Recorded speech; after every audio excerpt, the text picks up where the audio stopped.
আমি ঢাকায় মিরপুরে একটা গার্মেন্টসে কাজ নেই। আচ্ছা, কোয়ালিটি কন্ট্রোলারের 1700 টাকায় কাজ নেওয়ার কিছুদিন পরে জানতে পারি আমার ওয়াইফ কনসেপ্ট করছে। কিবরিয়া ভাই কি বলবো, যখন জানি তখন ধন্যবাদ কিবরিয়া ভাই আপনাকে। আমি এই সাহসটা আনতে পারছি যখন থেকে আপনি এই এবিসি রেডিওতে যাহা বলিব সত্য বলিব অনুষ্ঠানটি শুরু করেন।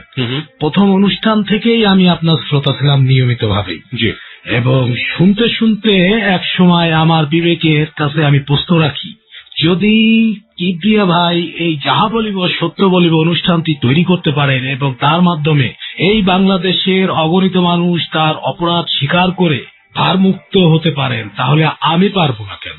এবং আমি সেই অনুধাবন থেকে এবং আমি আমার এই অপরাধগুলি স্বীকার করে আমি আমার নিজের কষ্টটাকে লাঘব করার জন্য আজ আমি এবিসি রেডিও এই লাখো শ্রোতার সামনে এসেছি। অনেক ধন্যবাদ জানাই আতিক আপনার এই মূল্যবোধের জন্য। তার মানে আপনি প্রস্তুত? জি, আমি প্রস্তুত। চলুন আপনি শুরু করেন এবং কোথা থেকে শুরু করতে চান?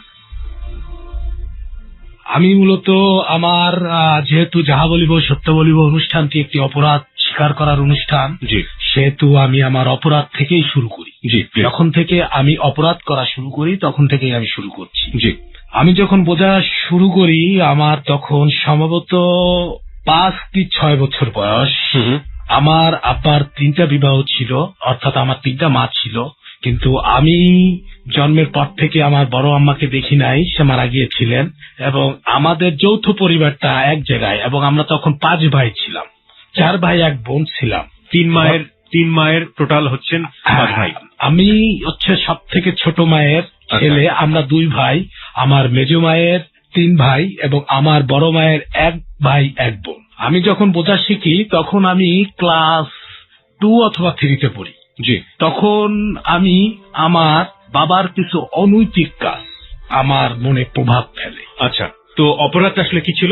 অপরাধ আমার আব্বুকে আমি কিছু মেলি ঘটনা, যেটা আমি আসলে বলা আমি নিজের সন্তান হিসাবে বলাটা আমি ঠিক মনে করি না, কারণ বাবা মায়ের বিচার করা কোনো সন্তানের সাজে না। যে কারণে আমি আমার অপরাধ স্বীকার করার স্বার্থে বিষয়টা টেনে আনছি, কিন্তু আমি পূর্ণাঙ্গ বিবরণে যেতে পারছি না। ধন্যবাদ আপনাকে।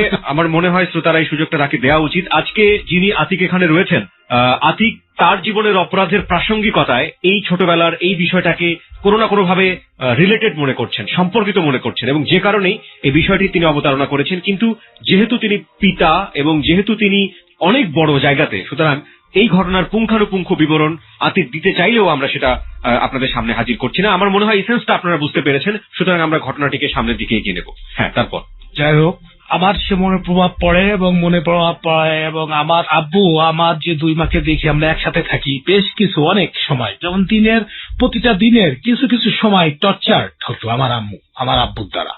যেহেতু আমার আব্বু পেশায় একজন মোহরি ছিলেন এবং সেটা পাবলিক রিলেটেড কাজ ছিল এবং মুখের কাজ ছিল বেশি, সেহেতু সত্য মিথ্যা মিলায় কাজটা ছিল, সহকারী উকিল ছিলেন, সেহেতু উনি বাইরে থেকে এসে আমার আম্মুদের বিনা কারণে অনেক সময় টর্চার করতো এবং প্রহার পর্যন্ত আমাদের সামনে করত, যেটা আমার মনে একটা উগ্র মনোভাব তৈরি করা শুরু করে। আমি মনে করি, যেহেতু আমি 96-এ এমকম পাশ করি, 96 সালের ব্যাচ ছিলাম, 99-এ পাশ করি, সেহেতু আমার অ্যানালাইসিস করার ক্ষমতাটা চলে আসে। তখন তার কিছু বছর এইচএসসির পর থেকে আমি এই অ্যানালাইসিস গুলো করা শুরু করি, যে ওই সময় কেন এইগুলা ঘটতো, কি কারণে ঘটতো, আর এইগুলা কিভাবে একটা মানুষকে রাইট টার্ন থেকে লেফট টার্নে নিয়ে যেতে পারে। যাই হোক, আমার যখন অপরাধের সময়টা আমি শুরু করি, আমি 1990 সালে এসএসসি পাশ করি। ওকে, খুলনার একটা ইনস্টিটিউশন থেকে আমি এসএসসি পাশ করি।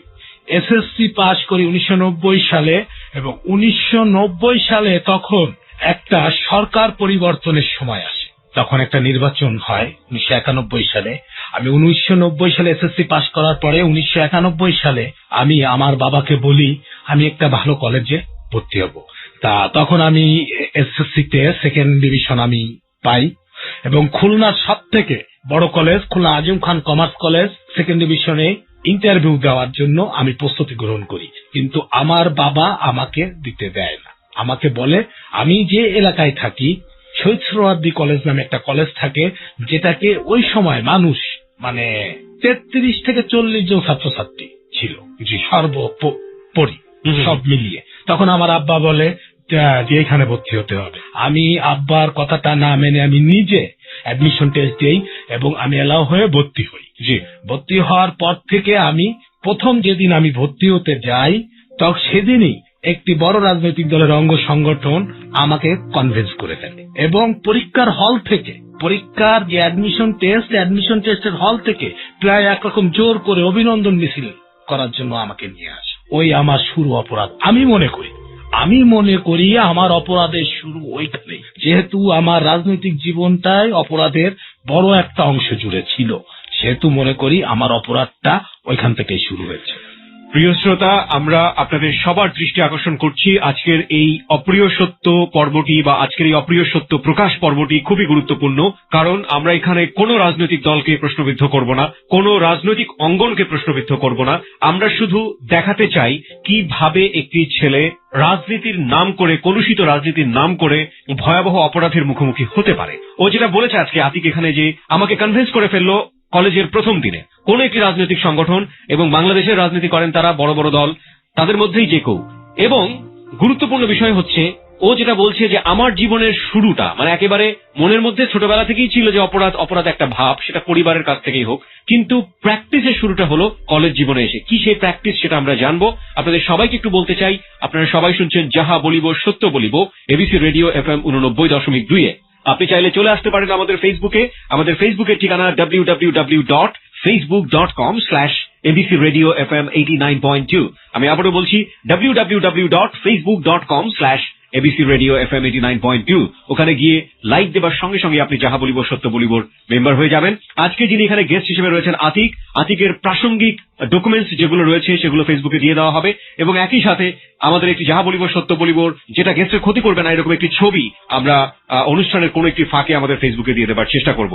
একইভাবে আপনাকে মনে করিয়ে দিতে চাই, অনুষ্ঠানের যে কোনো পর্যায়ে আমরা কল করবো SMS পোলে আপনি জানিয়ে দেবেন যে আজকের এই ঘটনা যিনি বর্ণনা করছেন সেটা আপনার কাছে কতটুকু বিশ্বাসযোগ্য মনে হচ্ছে নাকি আদৌ মনে হচ্ছে না।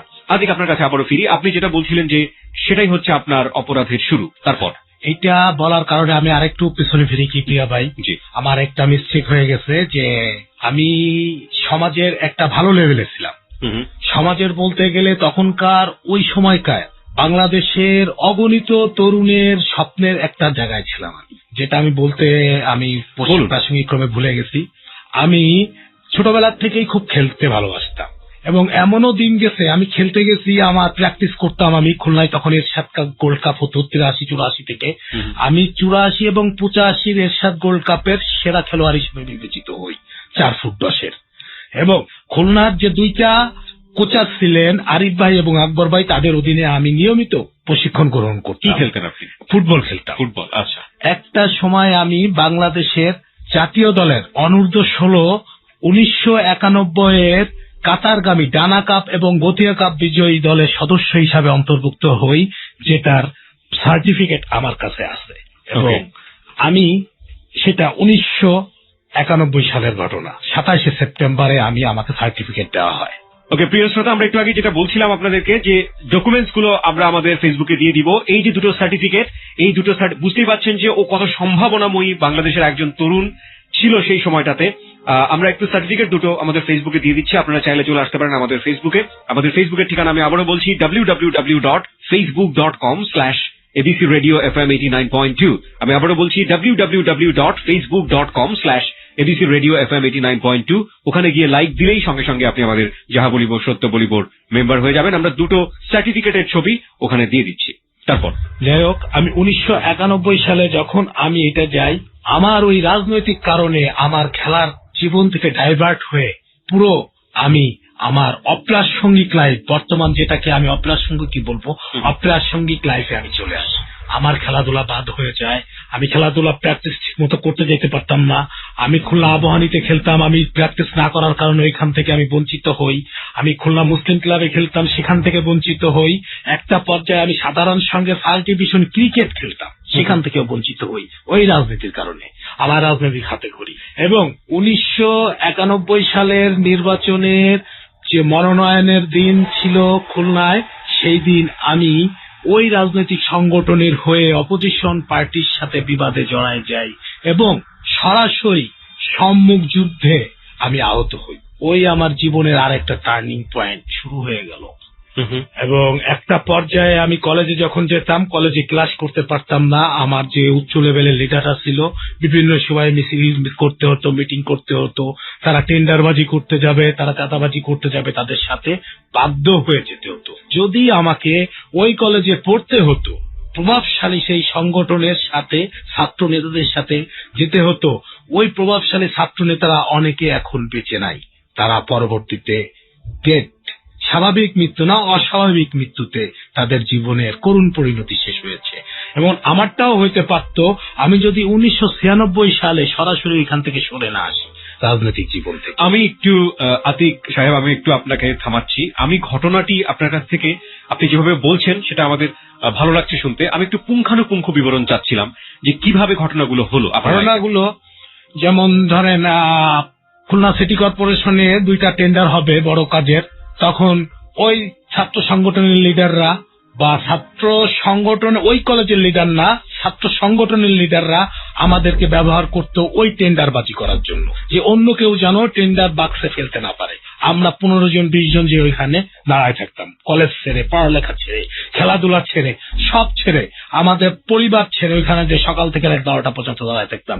বিনিময়ে হয়তো পাইতাম 20টা টাকা, 50টা টাকা, অথবা 2 কাপ চা, অথবা অপ্রাসঙ্গিক কিছু ড্রাগ। ওকে, এই শুরু হতো। এইরকম বেশ কিছু কাজ হইতো। সবচেয়ে বড় কাজটা ছিল যখন নির্বাচনে একটা বাংলাদেশের অস্থিরতার সৃষ্টি হয়, তখন আমার ওই সংগঠন আমাকে একটা বড় ধরনের অপরাধমূলক কাজে নিয়োজিত করে। কাজটা ছিল একটা আন্দোলনের নাম করে আমি ওই সময় 1/2 গাড়ি পুড়িয়ে ফেলি।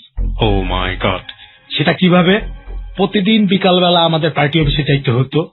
আমাদের একটা টিম ছিল, 14 জন 15 জনের একটা টিম ছিল, এবং আমাদের ঊর্ধ্বতন নেতৃবৃন্দ আমাদের ব্রিফিং দিতেন, এইভাবে করতে হবে। যেমন পলিথিনের ভিতরে পেট্রোল থাকতো, সুতলি বোম থাকতো, এবং 3-4 জনের দল হয়ে আমরা ভাগ হয়ে যেতাম, বিভিন্ন মূল রাস্তায় চলে যেতাম। এবং আমরা যেহেতু রাজনীতি করতাম, রাস্তায় থাকতাম, রাজপথে থাকতাম, সেহেতু সরকারি গাড়ি আমরা চিনতাম। সরকারি গাড়ি দেখলেই চেনা যায়, রাস্তায় জিপের মতো সাদা বা এরকম কিছু টাইপের গাড়ি থাকে, দেখা যায় যে এটা সরকারি গাড়ি। জি, তখন আমরা প্রথমে, আমি আমার ঘটনায় বলি কিভাবে গাড়িগুলো, আমরা 4 জন যে টিম থাকতাম, একজনের হাতে থাকতো পেট্রোল, পলিথিন বাতাস ভরা পেট্রোল, একজনের হাতে থাকতো ম্যাচ, আর 2 জন নিরিবিলি আর্মস থাকতো, বিভিন্ন রকমের আর্মস থাকতো, অ্যামুনিশন থাকতো। গাড়িটাকে প্রথমে আমরা হাত দিয়ে থামাতাম। গাড়ির ড্রাইভার বুঝতো না যে কি জন্য থামানো হচ্ছে, এবং আমাদের ভিতরে আগেই কথা ছিল একজন হাত দিয়ে থামাবে আর একজন উইন্ডো থেকে হাত ঢুকাই দিয়ে চাবিটা টেনে বের করবে, স্টার্ট বন্ধ করে, নিতে না পারে। আর যার হাতে পেট্রোল থাকবে সে পলিথিনটা ছুঁড়ে মারলে, যেহেতু বাতাস ভরা সেই সময়কার যে নিষিদ্ধ পলিথিন, 4 রঙা 5 রঙা স্টেপ যে পলিথিন গুলো ছিল, যেটা পলিথিনের ভিতরে হাফ পলিথিন বাতাস, হাফ পলিথিন পেট্রোলটা ভরে যদি গাড়ির ভিতরে সিটের উপর ফেলাতো আপনি ফেটে যেত। আচ্ছা, ফেটে যাওয়ার পরে আর যার কাছে ম্যাচ থাকতো, আমরা যারা এখন আমার মধ্যবয়সী তারা জানতেন যে 1990 থেকে 94 সালে একটা ইয়ং ছেলেদের ট্র্যাডিশন ছিল বুড়ো আঙ্গুল থেকে ম্যাচের কাঠি ধরানো। ওকে, একটা কাঠি ম্যাচের যে অংশে ধরায় সেই অংশে রেখে বুড়ো আঙ্গুলটা সামনের দিকে ঠেলে দিলেই আগুনটা জ্বলে উঠতো। এটা একটা খেলা হয়ে গিয়েছিল। ওইটা যার হাতে ম্যাচ থাকতো তার ওইটা প্র্যাকটিস ছিল, সে দূরে দাঁড়িয়ে ওইটা ওইভাবে ছুঁড়ে মারতো, ছুঁড়ে মারার সাথে সাথে গাড়িটা দাও দাও করে জ্বলে উঠতো। ভিতরে যাত্রীদের কি হতো? 4-5 জনের ভিতরে আমরা দলটা থাকতাম 4 জন। না, গাড়ির ভেতরে যারা যাত্রী থাকতেন না, যাত্রীরা সরকারি ওই যখনই সরকারি গাড়ির আপনারা নেমে যেত আর কি। ওকে, যখন আমাদের প্রস্তুতি যখন চাবি টেনে বের করা হতো তখনই বুঝে নিত ড্রাইভার বা যাত্রী যে এখানে একটা অপরাধ শুরু হয়ে যাচ্ছে। আর যেহেতু আন্দোলনের মুহূর্ত ছিল, ওরা আগের থেকেই জানতো এরকম ঘটনা বিভিন্ন বিভাগীয় শহরে ঘটতেছে, তখনই ওরা নেমে যেতেন। এরকম আমরা গাড়ি পোড়াতে থাকি একের পর এক, দিনে 4টা 5টা 6টা সরকারি গাড়ি, সরকারি সম্পত্তি। তখন কিন্তু এখন যেভাবে বুঝি, আমার সরকার মানে বাংলাদেশের জনগণ, সরকার কিন্তু নিজের পকেটের পয়সায় কখনো গাড়ি কেনেনি। আমরা সাধারণ জনগণ যারা রেভিনিউ দেই, আমাদের পয়সা দিয়েই ওই গাড়িগুলো কেনা হয়েছে পরবর্তীতে, বা আজ আমার অনুধাবন করতে পারছি। বিশেষ করে যাহা বলিব সত্য বলিব অনুষ্ঠান শুনতে শুনতে আমার এই অনুধাবনটা আরো কঠিন, আরো গাঢ়, ভিতর থেকে আরো গাঢ় হয়েছে। যাই হোক, এইভাবে গাড়ি পোড়ানোর অধ্যায় হতো। এক পর্যায়ে আমাদের লিডাররা ডিসিশন দিলেন সরকারি অফিস ভবন পুড়িয়ে দেওয়া। সেখানেও ঠিক সেম 3-4 করে আমরা একটা দলে বিভক্ত হয়ে যেতাম। দলে বিভক্ত হয়ে যাওয়ার পরে আমরা ওই সরকারি অফিসগুলো বেছে বেছে আমরা ঠিক ওই রকম পেট্রোল মারতাম। পেট্রোল মেরে আগুন ধরিয়ে দিয়ে কত প্রয়োজনীয় কাগজ চোখের উপরে দেখছি যে পুড়ে ছাই হয়ে যাচ্ছে, চলে আসতাম। এরপর শুরু হলো স্প্লিন্টার ছাড়া বম্বিং। আমাদের হাতে সুতলি টাইপের কিছু বোম ধরিয়ে দেওয়া হতো, যেটা ফাটলে কিছু হতো না, খালি আওয়াজ হতো। এটা বিভিন্ন গুরুত্বপূর্ণ স্থাপনায় বম্বিং করা। 3-4 জনের একটা দল থাকতো বা 6 জনের একটা দল থাকতো, রিক্সা নিয়ে যেতাম, বম্বিং করে একেবারে চলে আসতাম সামনের পরে। অনেক সময় আমি এখন ভেবে পাই না, তখন অনেক প্রশাসনের সামনে থেকে আমি চলে আসছি, কিন্তু আমাকে কিছু বলা হয়নি। কেন বলা হয়নি আমি জানি না। ওকে, এই যে অপরাধ, এইটা আমার রাজনৈতিক দৃষ্টির লেভেল থেকে আমাকে আমার জীবন থেকে একেবারে নিচে, আমি যে লেভেলে যাচ্ছিলাম, খেলাধুলা, আমার পড়ালেখা, তবে একটা জিনিস আমি যাই করতাম, আমি পড়ালেখাটাকে কষ্ট করে কন্টিনিউ করে গিয়েছিলাম। আমি ডিগ্রি পাস করি, নর্মাল বিকম। ওই ডিগ্রি পাস আমার ইচ্ছা ছিল আমি এইচএসসি তেও আমি সেকেন্ড ডিভিশন পাই, হায়ার সেকেন্ড ডিভিশন পাই। আমার সম্ভবত আমার নাম্বার ছিল 584 বা 84 অথবা 85, 15 নাম্বারের জন্য আমি ফার্স্ট ডিভিশন পাইনি। ওই রাজনৈতিক জীবনই আমাকে অনার্স পড়তে দেয়নি। ঘটনাটা আমি খুলে বলি। 1992 সালে যখন আমি এইচএসসি পাস করি এবং অনার্স পরীক্ষার অ্যাডমিশন টেস্টের জন্য অ্যাপ্লাই করি, তখনই খুলনার কোনো একটি কলেজে ছাত্র সংসদের নির্বাচন হয়। ওই ছাত্র সংসদের নির্বাচনে আমার ওই সংগঠনের প্রার্থীকে জয়ী করানোর জন্য আমাদেরকে ওই কলেজে ফলস ভর্তি করানো হয়, শুধুমাত্র ভোট দেওয়ার জন্য। ভর্তি করিয়ে আইডি কার্ড করিয়ে দেওয়া হয় এবং ওইখানে ভোট দেই আমরা ওই ছাত্র সংসদে আমাদের দলীয় প্রার্থীকে। কিন্তু দুঃখের বিষয়, আজকে আমি বুঝতে পারি আমি কত বড় ভুল সেদিন করেছিলাম। যেদিন নির্বাচন হয় সেই দিনই আমার অনার্স পরীক্ষার ভর্তির লাস্ট ডেট চাই। আমি আর অনার্সে ভর্তি হতে পারিনি। আমি শুধুমাত্র ওই রাজনৈতিক দলের নির্দেশনা বাস্তবায়ন করতে যেয়ে, ওই রাজনৈতিক দলের কমান্ড বাস্তবায়ন করতে যেয়ে আমি অন্য একটি কলেজে ভর্তি হয়ে, যেহেতু অন্য একটি কলেজে ভর্তি ছিলাম, আমার কাগজপত্র অন্য একটি কলেজে আটকা ছিল, আমি অনার্সে ভর্তি হতে পারিনি। তার 3 দিন পরে যারা ভর্তি হতে পারেনি তারা নর্মাল ডিগ্রি বিকম পাস বলে, বিকম পাসে ভর্তি হতে একটা সুযোগ দেয়, সেখানে আমি ভর্তি হই। আমার জীবনের আরেকটি লেফট টার্ন হচ্ছে যখন আমি পড়ালেখার দিকে একটু মনোযোগ হই 1994 সালের দিকে, তখন আমি শহরে একটু এলাকায় থাকা শুরু করি। তখনই আমার বাড়ির সামনে একটা মেয়ের সাথে আমার সম্পর্ক তৈরি হয়। আচ্ছা, একেবারে বাড়ির সামনাসামনি, যেহেতু বাড়ির সামনাসামনি সেহেতু একটু সময় বেশি পেতাম, সম্পর্ক তৈরি হওয়ার জন্য খুব দ্রুত তৈরি হয়ে যায়। জি, এইভাবে 1994 সালে আমি কন্টিনিউয়াস করতে করতে একটা সময় দেখা যায় যে ওই ছাত্রী, ওই মেয়ের যে হাউস টিচার ছিল তার সাথে ওই মেয়ের একটা অবৈধ সম্পর্ক, যেটা পরবর্তীতে বিয়ে পর্যন্ত গড়ায়। আমি একটু আপনাকে থামাচ্ছি। সম্পর্কটা কি আপনার সঙ্গে ছিল নাকি ওর হাউস টিউটরের সঙ্গে ছিল? আমার সাথে ছিল লাভ সম্পর্ক। আচ্ছা, ওই হাউস টিউটরের সাথে ছিল ফিজিক্যালি সম্পর্ক। এটা আপনি কিভাবে বুঝতে পারলেন? এটা হঠাৎ একটি সন্ধ্যার সময় দেখা যাচ্ছে যে ওই বাড়িটায় হুজুর কাঁদি যাচ্ছে। জি, এবং এলাকায় কিছুটা জানাজানি হচ্ছে যে ওই বাড়ি কিছু একটা হচ্ছে, এবং রাত্রে জানা গেল যে হাউস টিউটরের সাথে ওই মেয়েটার বিয়ে হয়ে গেছে। আমি astonish, how to possible it. আমার সাথে যার লাভ, আমি জানলাম না বিয়ে হয়ে যাচ্ছে। তখন আমি একটু খোঁজ নেই, যেহেতু এলাকার ছেলে আমি, সেহেতু আমি বিভিন্নভাবে খোঁজ নিয়ে জানতে পারি যে ওই হাউস টিউটরের সাথে অবৈধ সম্পর্ক ওর বাবা মায়ের কাছে ধরা পড়ে। ধরা পড়ার সাথে সাথে ওই হাউস টিউটরের সাথে ওর বাবা মা ওকে বিয়ে দিয়ে দেয়। ওকে, তারপর যেদিন এই ঘটনা ঘটে তার পর দিন থেকেই আমি বাংলাদেশের সবচেয়ে বড় অপরাধ যেটাকে আমি মনে করি আমি ড্রাগ নেওয়া শুরু করি। আমি ড্রাগের দিকে যাই। ওকে, আমি কিছু প্রশ্ন করতে চাই পর্যায়ে আপনাকে।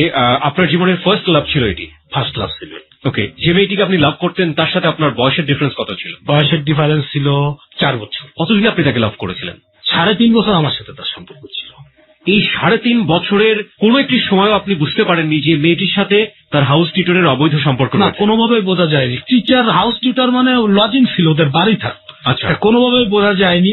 আর তখনকার খুলনার রেস্ট্রিক্টেড ফ্যামিলি বলতে এখন যেমন কথা বলা যায় মোবাইল ফোন, তখন মোবাইল ফোন ছিল না। মোবাইল ফোন থাকলেও সবার হাতে ছিল না, খুব রেয়ার। এবং আমাদের সামনাসামনি বাড়ি হইলেও কথা হয়তো সপ্তাহে হয়তো 10 মিনিট বা 15 মিনিট, ওই শুধু দেখা শেখাত, স্কুলে যাচ্ছে, স্কুল থেকে আসতেছে, হাই হ্যালো বা সামনের পরে দেখা বের হচ্ছে, এইটুকুই। মানে তখনকার জীবন, মফস্বলদের জীবন ছিল এরকম। মানে লাভ করাই ছিল অপরাধ, বাবা মায়ের কাছে অপরাধ, সামাজিক অপরাধ হিসাবে একটা গণ্য ছিল। তখন এটা করা যাইতো না। জি। আপনি ড্রাগে যাচ্ছেন তার আগে আপনি কি মেয়েটার বিয়ে হওয়ার পরে আপনি মেয়েটার সাথে একবারের জন্য কথা বলেছিলেন যে তুমি কেন এটা করেছো? হ্যাঁ, আমার মেয়েটাই আমাকে ডেকে আমার সাথে কথা বলছে। কি ছিল, কি বলেছে? মেয়েটাই আমাকে ডেকে কথা বলছে এবং আমাকে সরি বলতেছে। আমি আপনাকে বলি কি প্রিয়া ভাই, জি, যে এই ছোট্ট 4টা অক্ষর কি এইটুকুর জন্য যথেষ্ট? যেহেতু মানুষ লাভ করে একটা ইমোশন দিয়ে, নট রিয়েলিটি। সেখানে স্বপ্ন থাকে, হ্যাঁ, অনেক দূর যাওয়ার ইচ্ছা থাকে, অনেক স্বপ্ন থাকে, অনেক আশা থাকে, কল্পনা থাকে, সব মিলায়ে লাভটা হয়। সেইখানে সরি বলাটাই, সরি বলছে, ঠিক আছে, যাওয়ার হয়ে গেছে। কিন্তু ওই মাইন্ড আমার, আমি তখন ওই এলাকার, ওই যে বললাম যে এলাকায় থাকা শুরু করলাম, আর রাজনৈতিক ভাবে আগেই পরিচিত ছিল কিছু অসৎ ছেলে, আমি ওদের সাথে এর আগে যেতাম না। টু বি অনেস্ট, আমার এলাকায় একটা সময় আমাকে বলবে, আমাকে এলাকায় একটা সময় খারাপ জানছে, কিন্তু একটা সময় পর্যন্ত তারা আমাকে ওই এলাকার সর্বমেধাবী, সবচেয়ে ভালো ছেলে হিসাবে তারা জানতো। আমি রাস্তার থেকে গেলে, যেহেতু আমি খেলাধুলা করতাম, আমি পড়ালেখা করতাম, আমি ভালো রেজাল্ট করতাম, ওই এলাকার সর্বপ্রথম এমকম ডিগ্রিধারী ছিলাম আমি। ওকে। যেহেতু আমাকে সবাই খুব লাভ করতো, সবাই খুব স্নেহ করতো। সবাই বরাতের সময়, ঈদের সময় জোর করে ধরে নিয়ে যে আমাকে বাসায় নিয়ে যেত। অনেক গার্জিয়ান আছে, যেহেতু আমি একটু চঞ্চল ছিলাম, আমি সবাই মানে আমার কিছু ভালো কাজ, যেমন আমি সন্ধানিক ডোনার ছিলাম। যদি ওই এলাকা কেন, খুলনা শহরে কোথাও এ পজিটিভ রক্তের দরকার হতো, যদি কোথাও না পেত, আমাকে বলা মাত্রই আমি যে অবস্থায় থাকতাম আমি চলে যেতাম। আরো একটা ভালো কাজের উদাহরণ দিতে পারি আপনাকে আমি। 1992 সালে আমারই এক বান্ধবী ঢাকা থেকে খুলনা যাওয়ার পথে, ঈদের মার্কেটিং করে খুলনায় যাওয়ার পথে কালীগঞ্জে অ্যাক্সিডেন্ট হয় তার পরিবার সহ, এবং স্পট ডেড হয় তার মা এবং ছোট বোন এবং খালু, এবং তার ছোট ভাইয়ের 2টা পা ভেঙে যায়, এবং সে সেন্সলেস হয় না, কিন্তু সে তার পেলভিস থেকে ভেঙে যায়। এবং যশোর হাসপাতালে যখন থাকে, আমি যখন শুনি তখন থেকেই আমি আমার পরিবার ছেড়ে, যতদিন না মারা গেছে, সে এক পর্যায়ে 17 দিন পরে খুলনা মেডিকেল কলেজে এসে মারা যায়, আমি 17 দিনই তার কাছে ছিলাম, এবং ব্লাড পায় না। আমার তখন 2 মাস আগে আমি ব্লাড দিছি, আমি বাধ্য করি ডাক্তারদের ব্লাড নেওয়ার জন্য। প্রিয় শ্রোতা, এই জন্যই আমরা বলে থাকি, যাহা বলিব সত্য বলিবতে, ভুল শুদ্ধ মিলিয়েই মানুষ। একজন মানুষ যখন ভুল করেন তখন তার বিবেক ঘুমিয়ে থাকে, এবং সেই বিবেক যখন জেগে যায় তখন সে প্রতিনিয়তই শাস্তি পেতে থাকে। আজকে যে মানুষটা এখানে এসেছেন, তার শাস্তির জায়গাটা আমরা জানবো, ধীরে ধীরে আমরা সেই জায়গাটায় যাচ্ছি। আপনি একটু আগে বলছিলেন যে আপনি ড্রাগ নেওয়া শুরু করলেন। হ্যাঁ, সেই জায়গাটা আমরা ফিরে যেতে চাই। কি ড্রাগ নিতেন আপনি, কিভাবে নিতেন? আমি ফেন্সিডিল খেতাম। তখন ফেন্সিডিল খুব সহজলভ্য ছিল, মাত্র 60 টাকা 65 টাকায় পাওয়া যেত। কারণ আমার যে এলাকায় বাড়ি, এক জায়গা গল্লামারি, যেটা সাতক্ষীরা দিয়ে আসার স্ট্যান্ড, আর এক সাইডে সোনাডাঙ্গা স্ট্যান্ড, জি, ওইখান থেকে এই ড্রাগ গুলো আসতো মূলত। এবং আমার যে এলাকাটা, ওই এলাকাটায় ড্রাগের একটা মানে বলা যায় যে হোলসেল এলাকা বলা যায়। ওকে। এবং আপনারা হয়তো জেনে থাকবেন যে এরশাদ শিকদারের সেই যে বিখ্যাত গান যে আমি তো মরে যাব, যে ক্লাবে হয়েছিল, ওই ক্লাবটা খুলনা শহরের প্রথম ফেন্সিডিল ব্যবসায়ী ক্লাব, সুপার ক্লাব হিসাবে গঠিত। ওই সময় ওইখানে 35 টাকা দরে বিক্রি হইত। ওকে। 1992 সালে সেটা। 1994 সালে যখন আমি ড্রাগ নেওয়া শুরু করি, তখন এখানে 65 টাকা, 70 ওঠানামা করতো, 110, 120, 150 এইভাবে। যেহেতু ওই এলাকায় থাকতাম, রাজনৈতিক একটা সংগঠন ছিলাম, অনেক সময় ফ্রিও পেতাম, অনেক বন্ধু বান্ধব ফ্রি দিত। আমি ফেন্সিডিলটাই নিতাম এবং গাঁজাটাও সেবন করতাম, স্মোক তো করতামই। এইভাবে আমি এমকমটা আমি শেষ করি 1999 সালে।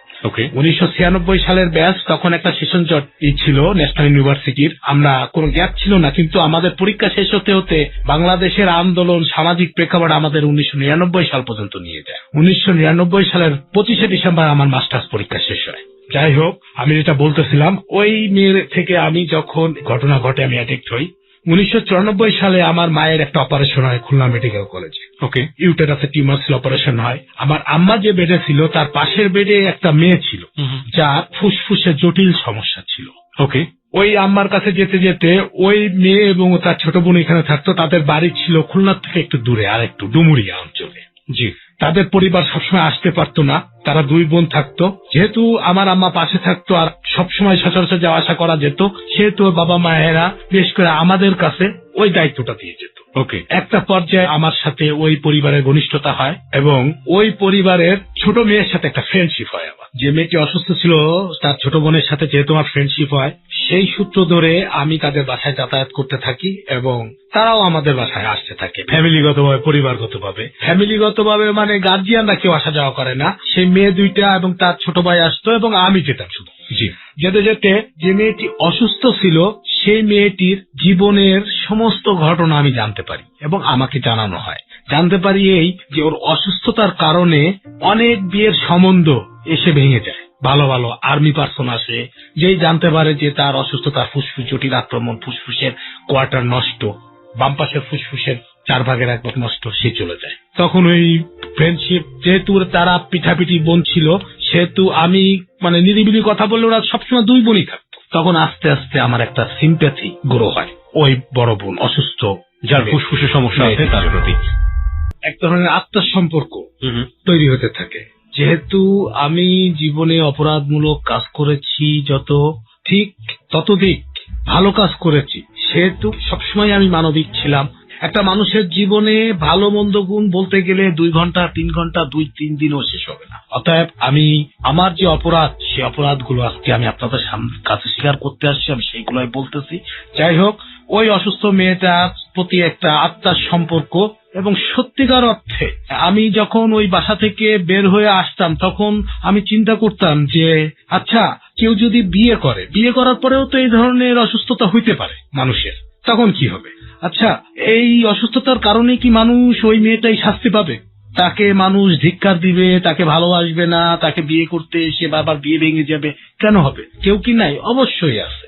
ওই যে আমার ভিতরের যে একটা তাড়না আস্তে আস্তে আমি মেয়েটাকে লাভ করে ফেলি। টু বি অনেস্ট, আমি ওই মেয়েটাকে লাভ করে ফেলি এবং ওইটা আমার দীর্ঘ 3 থেকে 3.5 বছর আমার লাইফ ছিল। ওই বাড়ি যেতাম, আমি সঙ্গ দিতাম, আমি সব জানতেছি, আমার সামনের পরে রক্ত পড়তেছে গলা দিয়ে, সব জানতেছি, কিন্তু আমি তাকে লাভ করব। ওকে। আমি দেখতেছি তাকে তার বাবা মা কোলে করে নিয়ে দৌড়াচ্ছে হাসপাতালে, আমিও যাচ্ছি সাথে সাথে। আমি দেখতেছি ডাক্তাররা তার যত পরীক্ষা নিরীক্ষা করতেছে, খুলনা 250 বেডে যত ইসলামী ব্যাংক হাসপাতাল সব আমি দেখতেছি তার যে অবস্থা। ডাক্তাররা তার বাবা মাকে বলতেছে, আমি পাশে তারা শুনতেছি যে সময় নাই, তারপর আমি তাকে লাভ করতেছি। আমি একটা সময় আমি নিজে মানে সংকল্পবদ্ধ হলাম, বিয়ে আমি ওকে করবই। যেহেতু ও কথা প্রসঙ্গে একদিন আমাকে বলছিল যে আমি মারা যাবো ঠিকই, কিন্তু আমাকে বিয়ে হবে না, আমাকে একটা বাচ্চা হবে না। এই একটা মেয়ের যে জীবনের যে সবচেয়ে বড় আকাঙ্ক্ষা, সবচেয়ে বড় স্বাদ, এইটা কি আমার পূর্ণ হবে না? এই কথাটা আমার সবসময় মাথার গভীরে, খুব গভীরে, মাথার গভীরে, বলবো না বুকে, একদম ব্রেনে সবসময় আমার বাড়ি যেত, ঝনঝন করে বাঁচত। যাই হোক, আমি আমার অপরাধের দিকটায় চলে আসি। আবার আমি ওই যে ড্রাগ নেওয়া শুরু করলাম। যেহেতু আমি তখন পড়ালেখা করি, আমার তো কর্মসংস্থান নাই, আমার আর্থিক নাই, আর যেহেতু আমার বাবা বড় ফ্যামিলি ছিল, আমি আগেই বলেছি, যেহেতু তখন আমার প্রথম শুরু হয় আমার বাবার পকেট থেকে টাকা নেওয়া এবং ড্রয়ার থেকে টাকা নেওয়া। জি। আমি টাকা নিয়ে যেতাম, টাকা নিয়ে ড্রাগ নিতাম। আমি বাড়ি এসে আমার বাবা আমাকে অনেক বকা দিত, আমাকে মারতো, আমার সহ্য করতে হতো। এই যে অপরাধের শুরু থেকে আস্তে আস্তে ছোট ছোট, কিন্তু এই ছোট ছোট গুলোই আমার জীবনে আজকে আমার এই পরিণতি আমি মনে করি। এই যেমন আমি আমার এক বন্ধুর বাড়ি গেছি, আমি বিছানার তলায় 500 টাকা পাইছি, আমি নিয়ে চলে আসছি, সেটা নিয়ে আমি ড্রাগ নিচ্ছি। এই আমি কোনো এক জায়গায় বাসা পাইতে যাচ্ছি, ওখানে কোনো একটা মূল্যবান জিনিস দেখছি, আমি নিয়ে চলে আসছি। আমি তখন এতটাই অ্যাডাক্ট যে আরো একটা কথা বলে আমি যেটা বলতে ভুলে গেছিলাম, আমাকে ড্রাগটা ধরায়, তাকে ছোট করার জন্য তার নাম বলবো না, যেহেতু তার সন্তানের মাধ্যমে, তার সন্তান আমার জীবনে আমার প্রথম ড্রাগ। আমি তাকে শেয়ার করি আমার ওই মেয়ের যে ঘটনা, প্রথম যে লাভের ঘটনা আমার শেয়ার করার পরে সে আমাকে ওই যে বললাম যে সুবার ক্লাব আমাকে নিয়ে যায়, ওইখান থেকে আমাকে ফিলসিটিং খাওয়ায়, বলে যে দেখ এখন ভালো লাগবে, সব মনে থাকবে না। আমি আস্তে আস্তে দেখি যে আমি অন্য একটা জীবনে আমার মানে একটা আচ্ছন্ন মোহবিষ্ট হয়ে পড়ি। তখন আমি আস্তে আস্তে ছোট ছোট অপরাধের দিকে চলে যাই, ঝুঁকে যাই। যাই হোক, এরকম অনেক অপরাধ করছি যেগুলো অনেক অজানা আছে। আমি আজকে সেই সব যাদের কাছে অপরাধ করছি, যাদের কাছে আমি তাদের কাছে হাত জোর করে ক্ষমা চাচ্ছি।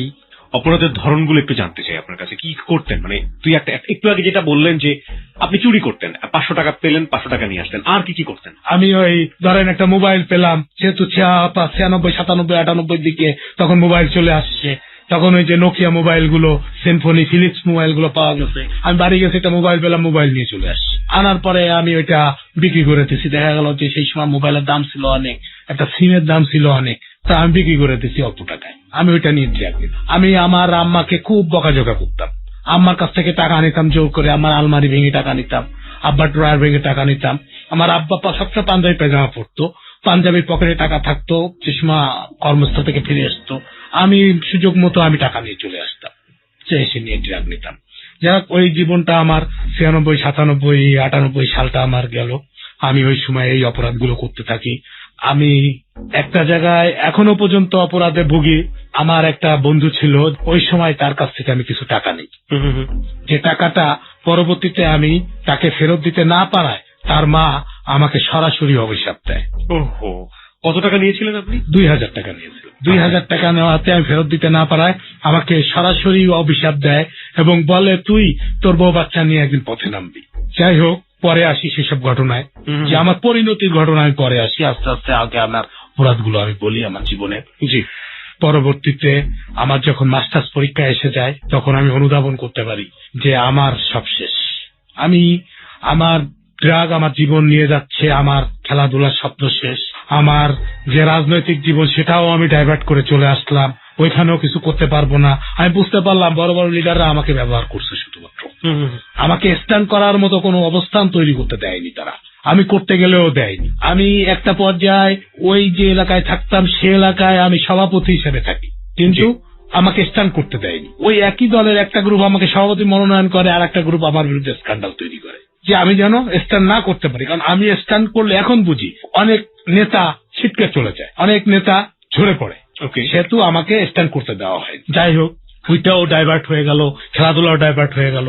তখন আমি নিজের সাথে যুদ্ধ করি। আমি তখন দেখেছি অনেক আসক্ত আমার বন্ধু বান্ধবরা অনেক ট্রিটমেন্ট নিয়েছে, আমি নিজের সাথে। আমি আমার আম্মাকে, আমার বড় ভাইকে, আপনি ফোন করে জানতে পারলেন, আমি ডেকে বলি যে আমি এই অবস্থা, আমাকে তোমরা ঘরে আটকাও এবং আমার এই সিমটম গুলো আসবে, তোমরা ভয় না পেয়ে আমাকে এই ট্রিটমেন্ট গুলো দিবে। আমি বলি সেই ট্রিটমেন্টের কথা। যেমন আমি বলতাম যে আমি যখন খুব চিৎকার করব বা আমি যখন উঠে চলে যাইতে চাও, আমাকে তোমরা বেঁধে রাখবা, আমাকে তোমরা চেপে ধরে রাখবা বিছানার সাথে, এবং প্রচুর পানি ঢালবা আমার শরীরে, এবং রাত্রে আমাকে ঘুমের ট্যাবলেট দিবা। আমি খেতে পারতাম না, আমি কোনো কিছু করতে পারতাম না। আমার মনে আছে আমার মা একজন কাজের লোক রাখছে সারাদিন আমার গায়ে পানি ঢালার জন্য। এবং আমি 15 দিনের চেষ্টায় কি যন্ত্রণা, কি অমানসিক যন্ত্রণা আমি তখন পেয়েছি, আমি জানি। ঘুমাইতে পারি নাই, ভিতরে অমানসিক, খেতে পারি নাই, আমার সারা শরীর গরমে, আবার কখনো হঠাৎ গরম প্রচুর, হঠাৎ খুব ঠান্ডা, শীতল হয়ে যেতাম। আবার যে সময় গরম হতাম তখন আমি চিৎকার করতাম, তখন আমার শরীরে পানি ঢালা হতো। তখন আমি রাত্রে ঘুমের ট্যাবলেট খেতাম। আমি নিজেই, যেহেতু আমি একটু এডুকেটেড ছিলাম, সেহেতু নিজেই আমি ওষুধের কথা বলতাম, আমি বাইরে ছড়াইতে দিতাম না। ঘুমের ট্যাবলেট খেয়ে আমি 15 দিন পরে স্বাভাবিক জীবনে প্রথম পর্যায়ে আসি। প্রিয় শ্রোতা, আমরা যেটা প্রচার করছি আজকে এখানে আতিকের জীবনের অপ্রিয় সত্যগুলো, আমরা আরেকবার একটু SMS পোলে যেতে চাই। SMS পোলের বিষয় হচ্ছে, ও যেটা বললো যে আমি প্রচন্ড ড্রাগ অ্যাডিক্ট ছিলাম, কিন্তু শুধুমাত্র নিজ মনোবল, নিজ ইচ্ছায় খুব অল্প সময়ে আমি সেই জায়গাটা থেকে ফিরে এসেছি। আপনি কি মনে করেন যে এই যে নিজ মনোবল, এই নিজ মনোবল যদি শক্তভাবে একজন মানুষকে স্রোতের এগেনিস্টে দাঁড় করিয়ে দেয়, তাহলে সে উইন করবেই করবে? নিজ মনোবল দিয়ে অনেক বড় ধরনের বিপদ থেকে উদ্ধার পাওয়া সম্ভব, বিশেষ করে ড্রাগ থেকে উদ্ধার পাওয়া সম্ভব। তাহলে আপনি লিখবেন ইয়েস। আপনি যদি মনে করেন যে না, এটা সম্ভব না, এটা শুধুমাত্র নিজ মনোবল দিয়ে হবে না, এর জন্য আরো অনেক কিছুর প্রয়োজন, তাহলে আপনি লিখবেন নো। লিখে পাঠিয়ে দেবেন 2221 নম্বরে, 2221 নম্বরে। আমি আবারও বলছি 2221 নম্বরে। আমরা একটু দেখতে চাই যে আতিকের যে অপ্রিয় সত্য, সেটার বিশ্বাসযোগ্যতার লেভেলটা এখন কোন জায়গাটায় রয়েছে। আমরা একটু পরে SMS পোলের রেজাল্টটা জানিয়ে দেবো। হ্যাঁ, তারপর কি হলো আতিক? যাই হোক, সেটা 1998 সালে সেই দিকের ঘটনা। আমার তখন মাস্টার্স পার্ট 1 চলে গেছে। মাস্টার্স পার্ট 1 রেজাল্ট খারাপ করছি, মানে 3rd ক্লাস পেয়েছি আমি। তখন আমার মাথায় আছে অনার্স করতে পারলাম না, ডিগ্রিটাও আমি খুব খারাপ রেজাল্ট করলাম, এসএসসি এইচএসসি তে ভালো রেজাল্ট, আমি যদি এখন মাস্টার্স পার্ট 2 তে আমি খারাপ করি তাহলে আমার ভবিষ্যৎ একেবারে ক্যাম্প। তখন আমি নিজ মনোবলে আমি সেখান থেকে বের হয়ে আসছি। যাই হোক 1999 সালে আমার মাস্টার্স পরীক্ষা শুরু হয়, জুন মাসে শুরু হয়, যেটা শেষ হতে হতে ডিসেম্বর। সেই সময় একটা আন্দোলনের মাস ছিল, আন্দোলনের বছর ছিল, যে কারণে 1 মাস পরে আমার পরীক্ষা, একটা পরীক্ষা হতো। 1999 সালের 25শে ডিসেম্বর আমার পরীক্ষা শেষ হয়। 25শে ডিসেম্বর পরীক্ষা শেষ হয়। 28শে ডিসেম্বর যে মেয়েটি অসুস্থ ছিল, যার প্রতি আমার সিম্প্যাথি গরু বলেন আত্মার সম্পর্ক তৈরি হয়, মাহিন, তাকে আমি 28শে ডিসেম্বর সকালে ওই দিনই ডিসিশন নেই আমি ওকে বিয়ে করব। এবং ওই দিনই আমি ওকে, আমার কাছে কোনো টাকা ছিল না, মাহিনের একটা চেন ছিল, মাহিনকে আমি বাইরে বেড়াতে নিয়ে আসার কথা বলে আমি খুলনা টুটপাড়ায় কাজী অফিসে ওই চেনটা খুলনা হেলাতলা এক সোনার দোকানে বিক্রি করে আমি তাকে বিয়ে করে সরাসরি আমার বাড়িতে নিয়ে আসি। একটু জানতে চাইবো যে আপনি বিয়েটা করলেন মাহিনকে, তার ফ্যামিলি কি জানতো? না, তখন তার ফ্যামিলি জানতো না। আপনার ফ্যামিলি কি তার আগে থেকে জানতো যে আপনি মাহিনকে লাভ করেন? একটা সম্পর্ক আছে, যেহেতু আমাদের বাসায় আসতো, তার ফ্যামিলি জানতো যে 2 বোন, এ কাকে কি করবে, মানে ফ্রেন্ডশিপ, কিন্তু যে ওই যে বিয়ে পর্যায়ে চলে গেছি বা আমরা বিয়ে পর্যায়ে চিন্তা করতেছি, এইটা তার ফ্যামিলি জানতো। আমি সরাসরি আমার একমাত্র বোন, যেটা সৎ বোন, যেটা বড় মায়ের, যে আমি ওই বোনের বাড়ি নিয়ে যাই এবং ওই বোনের বাড়ির যে পাশে কাজী অফিস ছিল, সেই কাজী অফিসে রেজিস্ট্রি কাবিন করি এবং আমার বোনের যে শ্বশুর উনি আমাদের বিয়ে পড়ায় ওই কাজী অফিসে। এবং পড়ায় দেওয়ার পরে আমি সরাসরি ওই মেয়েকে নিয়ে, মাহিনকে নিয়ে আমাদের বাড়ি চলে আসি।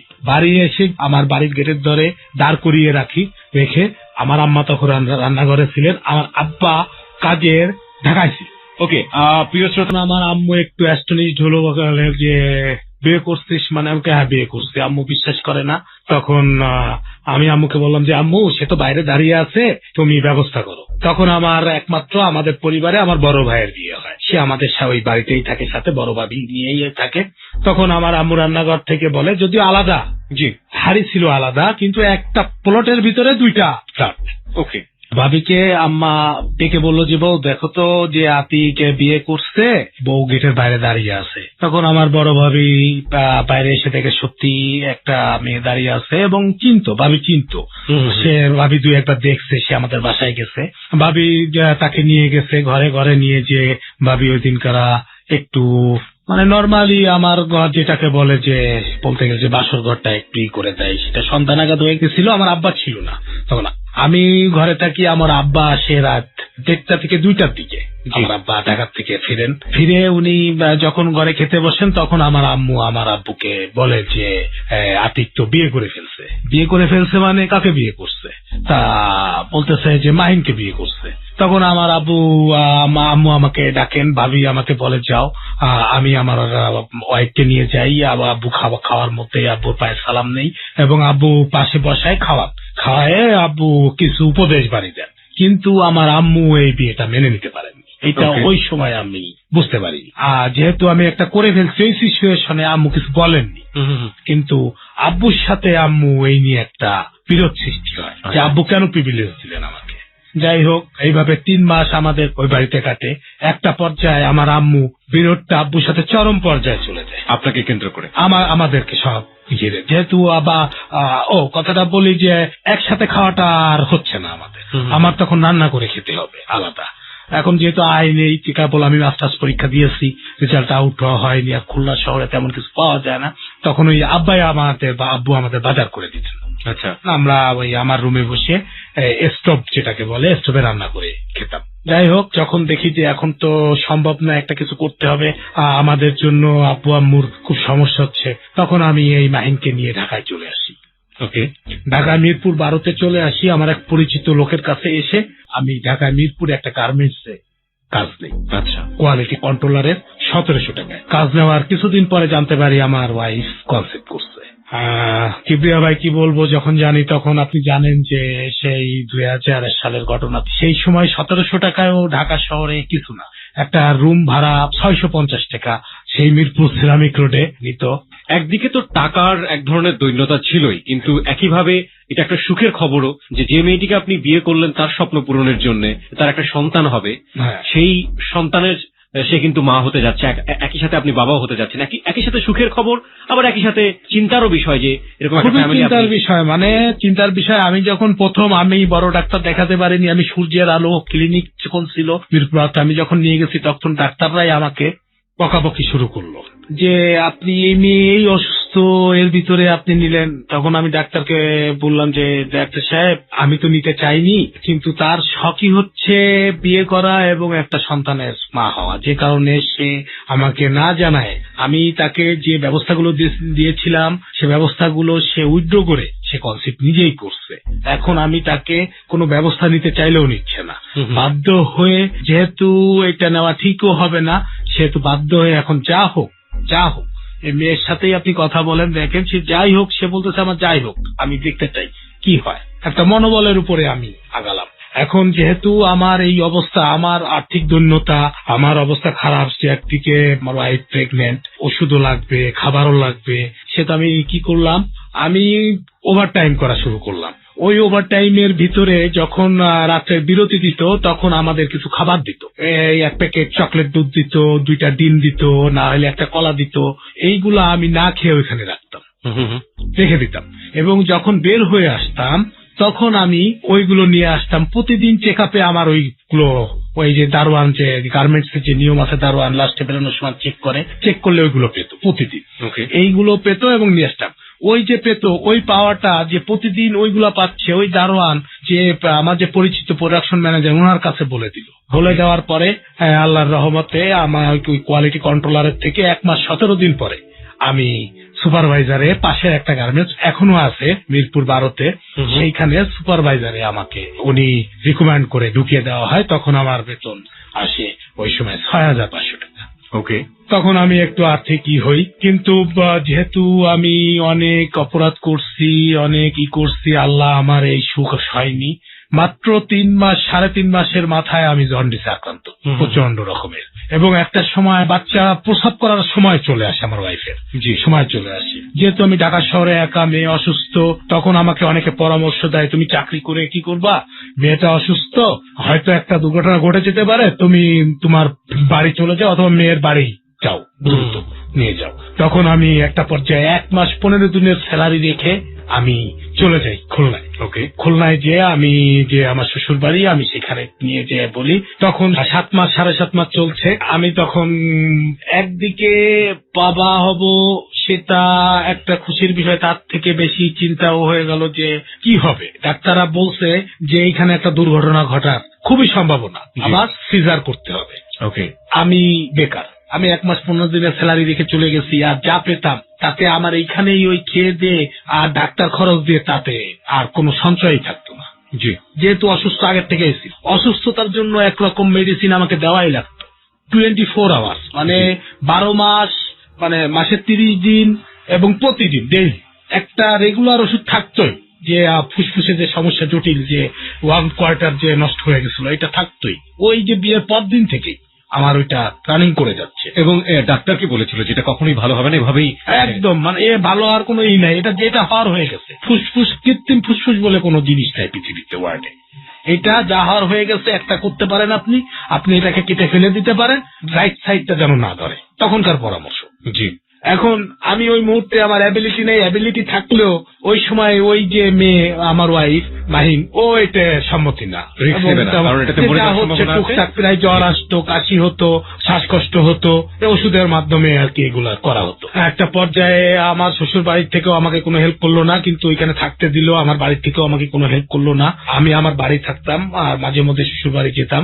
যেদিন আমার বাচ্চা প্রসব হওয়ার সময় আসে, তখন হাসপাতালে না নিয়ে আমার শ্বশুর শাশুড়ি একটা দায়, গ্রামের যে দায় বলে, সে দায় তাকে ডাকে। ওই অসুস্থ মা, আমি বারবার বলি যে অন্তত স্বাস্থ্য কমপ্লেক্স আমি নিয়ে যাই, হবে না। আমার শাশুড়ি বলে যে না, আমার যতগুলো ছেলে মেয়ে, আমার ওয়াইফরা 6 বোন 3 ভাই, অর্থাৎ 9 ভাই বোন, তার মানে সবগুলাই আমার এই দায় দ্বারা হয়েছে, ও সমস্যা নাই, 9 জনই হয়েছে এই দায় দ্বারা, সমস্যা নাই, ঠিক হবে। তার সন্ধ্যে টিপি আবার সন্ধ্যে 7টার সময় পেইন ওঠে, যে দায় সন্ধ্যে 7টার সময় আমাকে ডিক্লেয়ার বলে যে আর 10 থেকে 15 মিনিটের মধ্যেই তুমি বাবা হচ্ছ।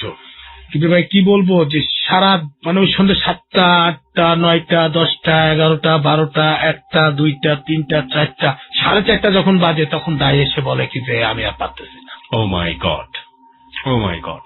আমার ওয়াইফকে সেই কুসংস্কারের জায়গায় এই কখনো এনে আমার পায়ের পা ধোয়া পানি খাওয়ায়, কখনো চৌকাটের ধোয়া পানি খাওয়ায়, ময়লা পানি খাওয়ায়।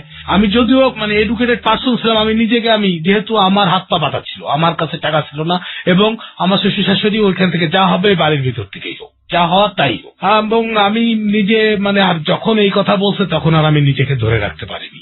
তখন আমি একটা শাউট করছি, শাউট করে তখন আমার যে শালা, ছোট শালা মানে ছোট ভাই ছিল, তখন আমি আমার শ্বশুরকে যে আমি কেঁদে ফেলি, যে বলি যে আব্বা আপনি ওই ওর ভাইকে একটু বলেন, মাইনের ভাইকে একটু বলেন আমার সাথে যেতে, এখানে গাইনি ডাক্তার কোথায় থাকে বাকিটা আমি দেখতেছি রাত্রেবেলা। তখন ওই আমার শ্বশুর ওই সময় আর কি আমার আকুতি দেখে তখন ওই আমার শালা, আমার যে ওয়াইফের ছোট ভাই, ওকে বলে যে যা একটু নিয়ে যা।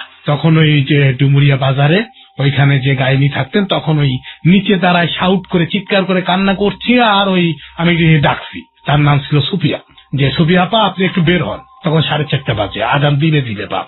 তখন সুফিয়া আপা বের হয়ে বলে কি হয়েছে, তখন আমি বলি এই অবস্থা। তখন এই অবস্থা বলার পরে যে তুমি লেখাপড়া কত দূর করছো, তখন আমি বলি যে আমি এমকম পরীক্ষা দিছি, এমকম পাস। যে আমি বলছি তখন সুফিয়া আমাকে যে তোমার লেখাপড়ার সার্টিফিকেট গুলো আমাকে নিয়ে আসবে, আমি ছেড়ে ফেলবো। হ্যাঁ, আর তাড়াতাড়ি তুমি এই ওষুধগুলো লিখে দিচ্ছি, এটা এখানে তো এখন পাবা না, অমুক জায়গায় যাও, হালিম নামে এক দোকানদার আছে ওই বাড়ির সাথে ফার্মেসি, আমার কথা দিয়ে বলো, ডাকো, উনি ওষুধগুলো দিবে, দ্রুত এই ওষুধগুলো নিয়ে আসো। উনিও কিছু ইনজেকশন আর স্যালাইন দিয়েছিলেন। আমি দ্রুত ওই হালিম সাহেবের বাসায় যাই। আর সুফিয়া উনি চিনতেন, আমার শ্বশুর বাড়ি চিনতেন, যেহেতু গ্রাম এলাকা, মফস্বল এলাকা, আর আমার শ্বশুর একজন সরকারি চাকরিজীবী ছিলেন এবং উনি হোমিওপ্যাথিক প্র্যাকটিস করতেন এবং ওই ডাক্তার হিসাবে পরিচিত ছিলেন। সেই হিসাবে উনি সুফিয়া আপা চিনতেন। বললো যে আমি যাচ্ছি, তুমি ওষুধগুলো নিয়ে আসো। তখন আমি ওই হালিম ভাইকে অনেক যে রিকোয়েস্ট করার পরে উনিও টেরাগারাগি করে, যে ওষুধগুলো দেখে উনি বুঝতে পারে যে কি সিরিয়াস অবস্থায় আছে রোগী। তখন আমি নিয়ে আসি, নিয়ে আসার পরে যেটাকে একটা মাইনর অপারেশন বলে, সেই মাইনর অপারেশনের মাধ্যমে আমার বাচ্চাটাকে যখন মানে বাচ্চাটা হয়, কি বলবো যে আমি ভয় পাইছিলাম। সত্য কথা বলতে পুরো নীল একটা জড়বস্তু, মাথাটা 1.5 ফিট থেকে 2 ফিট, 1.5 ফিট থেকে 1.5 ফিট মতো লম্বা। বাচ্চাটাকে বাইরে এনে ঝাঁকাচ্ছে, তখন বাজে 5টা, সোয়া 5টা, কেবল হালকা হালকা। তখন বাচ্চাটাকে বাইরে এনে ঝাঁকাচ্ছে, তখনই আমার মাথায় আসে যে আল্লাহ এই শাস্তি কেন আমাকে দিচ্ছ? তাহলে কি আমি মানুষের সাথে যে অন্যায়গুলো কাজ করেছি, আমি যে অপরাধগুলো করেছি, সেইগুলোর পরিণাম এই? তখন মানে এতটা ডিপলি না, এখন যে ডিপলি আমি যে যাহা বলিব সত্য বলিব অনুষ্ঠান শুনে অনুধাবন করতে পারি, তখন কিন্তু ওইটা আমি কিন্তু তখন যাই হোক তখন কেঁদে ফেলি। কেঁদে ফেলার পরে সুফিয়া আপা আমাকে বলে যে আর কিছুক্ষণ হলেই তুমি খুব সমস্যা হতো, যাই হোক আমি ওষুধগুলো লিখে দিচ্ছি, আর এই মাথা লম্বা নিয়ে তুমি চিন্তা করো না, এটা একটা কাপড়ের পুটলি বানায় শোয়াইলে ঠিক হয়ে যাবে। যাই হোক আমি ওই করলাম, ঠিক হলো। বাচ্চাটা বেঁচে ছিল, কিন্তু এক ধরনের শারীরিক ডিসঅর্ডার ছিল, ডিসঅর্ডার ছিল, এবং শরীর নীল ছিল, মানে মারা যাওয়ার পর্যায়ে ছিল আর কি। ওহো, হায়াত মউত আল্লাহর কাছে, মানে যে পুরো শরীর নীল, পুরো শরীরটাই নীল, মানে যে একটা হইলে যে নবজাতক হলে যে সাদা বা লাল দেখা যায়, যে রক্ত মানে বিলাটটা পুরো হিম হয়ে গেছিল, ঠান্ডা হয়ে গেছিল, নীল হয়ে গেছিল। মানে আপনি 7টা থেকে গোনেন, প্রায় 8-9.5 ঘন্টা যদি কষ্ট পায় তাহলে কি হতে পারে। জি, যাই হোক নর্মালি হইলো, আমার ওয়াইফও ঠিক থাকলো, আমি অ্যাস্টনিশ। যাই হোক হয়তো কোনো ভালো কাজ কোথাও করছিলাম, যে কারণে আবার খারাপ কাজের জন্য মানে বিধাতার যে বিধান, সেই নিয়তি আমার কাছে আসলো। যাই হোক এইভাবে 3 মাস পরে হঠাৎ আমার বাচ্চার মাথায়, ঠিক যেখানে লাফায় বাচ্চার যে মাঝখানটা, জি জন্মের পরে যে লাফায় যে দেখা যায়, ওইখানে রক্তের একটা টিউমার দেখা দিল, ছোট ছোট গুড়ি গুড়ি লাল রক্তের, যেটাকে ডাক্তারি ভাষায় বলা হয় হিউম্যানজিওমিয়া টিউমার। আমি প্রথমে বুঝলাম না, যেহেতু আমার শ্বশুর হোমিওপ্যাথিক প্র্যাকটিস করতেন, উনিও এই ট্রিটমেন্টটা শুরু করলেন। প্রথমে আমাকে নিতে দিলেন না, নিব কিভাবে, আমি তো তখন বেকার। তারপরেও আমি ওই যেভাবে হোক আমি একটু জোগাড় যন্ত্র করে খুলনা শিশু হাসপাতালে নিয়ে গেলাম। জি, শিশু হাসপাতালে নেওয়ার পরে তখনকার এখন প্রয়াত ডাক্তার খায়রুল ইসলাম সাহেব যখন বেঁচে ছিলেন, তখন উনি আমাকে ডেকে বললেন যে বাবা তুমি কি করো? আমি বললাম যে এই করি। তা বলতেছে যে এটা তো একটা কঠিন জটিল অসুখ, এটা তো হিউম্যানজিমা রক্তের টিউমার, এখানে এসে রক্ত যাতায়াত করতে পারতেছে না, এখানে এসে আটকে যাচ্ছে, এখন কিছু করার নেই, এখন নর্মাল ট্রিটমেন্টে যাইতে হবে, ওষুধে যাইতে হবে, এটা যখন তার 15 থেকে 16 বছর বয়স হবে তখন তুমি এটাকে অপারেশন করাই নিতে পারবে, তার আগে তুমি পারবে না, যেহেতু মাথার চারা শক্ত হতে হবে সেজন্য সেই করতে হবে। যাই হোক, এইভাবে আমি দিন কাটাচ্ছি। তখন আমি একটা ওষুধ কোম্পানিতে ঢুকি, এপিসি ফার্মাসিউটিক্যালস। ওকে, আপনার যে আইডি কার্ড, সেই আইডি কার্ডটা আমাদের এখানে আছে। এই ওষুধ কোম্পানি কি এখন পর্যন্ত আছে? না, আমি নাই, এটা আমার ওটা 2005 সালে, আমার 4 সালে আমার চাকরি আমি ছেড়ে দিই। না, সেটা ঠিক আছে, কিন্তু এই কোম্পানিটি এখন পর্যন্ত আছে? হ্যাঁ, কোম্পানি আছে। ওকে, কোম্পানিটা ছিল হচ্ছে এপিসি ফার্মাসিউটিক্যাল লিমিটেড, সেখানে তিনি এক্সিকিউটিভ অফিসার হিসেবে। আমি অল বাংলাদেশটা চালাইতাম এই এপিসি ফার্মাসিউটিক্যালে। ওই সময়টাতে আপনি সেকেন্ড ম্যান ছিলাম। ওকে, তারপর কি হলো? আমি এপিসি ফার্মাসিউটিক্যালসে ঢুকি। আমার তখন আমার একটু রাজনৈতিক পরিচয় কাজ দেয়, যেহেতু এই প্রতিষ্ঠানটার পরিচালক ছিলেন যে একজন ডাক্তার, তিনি ওই সংগঠনটার সাথে জড়িত ছিলেন। তারপরেও আমার কর্মদক্ষতার জন্য আমি ওই পদে আসিনি, কিন্তু আমাকে বেতন দেওয়া হয় খুব কম, 4200 টাকা। ওকে, তখন যে আমলে 4200 টাকা খুবই কম, কিন্তু আমার নিজের বাড়ি ছিল বলে আমি সেটা করতে পারছি। যাই হোক, কিভাবে বলবো, আমার যেহেতু আমি সেকেন্ড ম্যান ছিলাম, সেকেন্ড ম্যান থাকার কারণে আমি 3টা-2টার আগে কখনো আমি বাসায় যেতে পারিনি। 4 বছর 4.5 বছর আমি এখানে জব করছি, আমি সকাল 9টার আগে আমাকে ঢুকতে হয়েছে, আমি দুপুরে টেবিলে ঘুমায় পড়ছি, কিন্তু আমি 2টা-2.30, যেহেতু ওষুধ কোম্পানিতে যারা চাকরি করেন তারা জানেন যে সর্বশেষ রাত্রে একটা লায়াবিলিটি শিট যেটাকে বলে, যে বাজার পরিস্থিতি কি এখন, আজকের দিন শেষে কত টাকার ওষুধ মার্কেটে আছে, কত টাকা পেলাম, কত টাকা গেছে, কতদিন হয়ে গেছে বয়স, ডিউজ হয়েছে কতদিন, এই একটা লায়াবিলিটি শিট বলে, কম্পিউটারে বের করতে হয়। এইটা রাত 11টা-12টার আগে বের করা যায় না, কারণ বাজার থেকে এসে পরিবহনে টাকা আসতো, সারা বাংলাদেশ থেকে অর্ডার আসতো, অর্ডার আবার যাইতো রাত 9টার সময় এসে পরিবহনে, তারপরে সমস্ত ডকুমেন্টস দিয়ে ওই শিটটা তৈরি করতে হতো। ওই শিটটা তৈরি করার পরে এমডি সাহেবের সাথে ওইটা নিয়ে অ্যানালাইসিসে বসতে হতো পরের দিনের কার্যক্রম সম্পর্কে। এইটা করতে করতে রাত 2টা-2:30-3টা বেজে যেত, এবং শুক্রবার বলে কোনো দিন ছিল না। ওই এপিসি ফার্মাসিউটিক্যালসে এখনো যারা চাকরি করেন তারাও জানেন শুক্রবার বলে কোনো দিন নেই। যাই হোক, আমি ওইখানে চাকরি করলাম, কিন্তু আমার যে এই যে অসুস্থতা, আমার ওয়াইফের যে বাম পাশের ফুসফুস ল্যাক হচ্ছে আস্তে আস্তে, এটা কিন্তু ওই যে কোয়ার্টার নিয়ে আমি শুরু করলাম জীবন, আস্তে আস্তে প্রতি 1 মাস 2 মাস পর অসুস্থ হয়ে পড়ে, আমি ডাক্তারখানায় শিফট করি, খুলনা মেডিকেল কলেজে শিফট করি।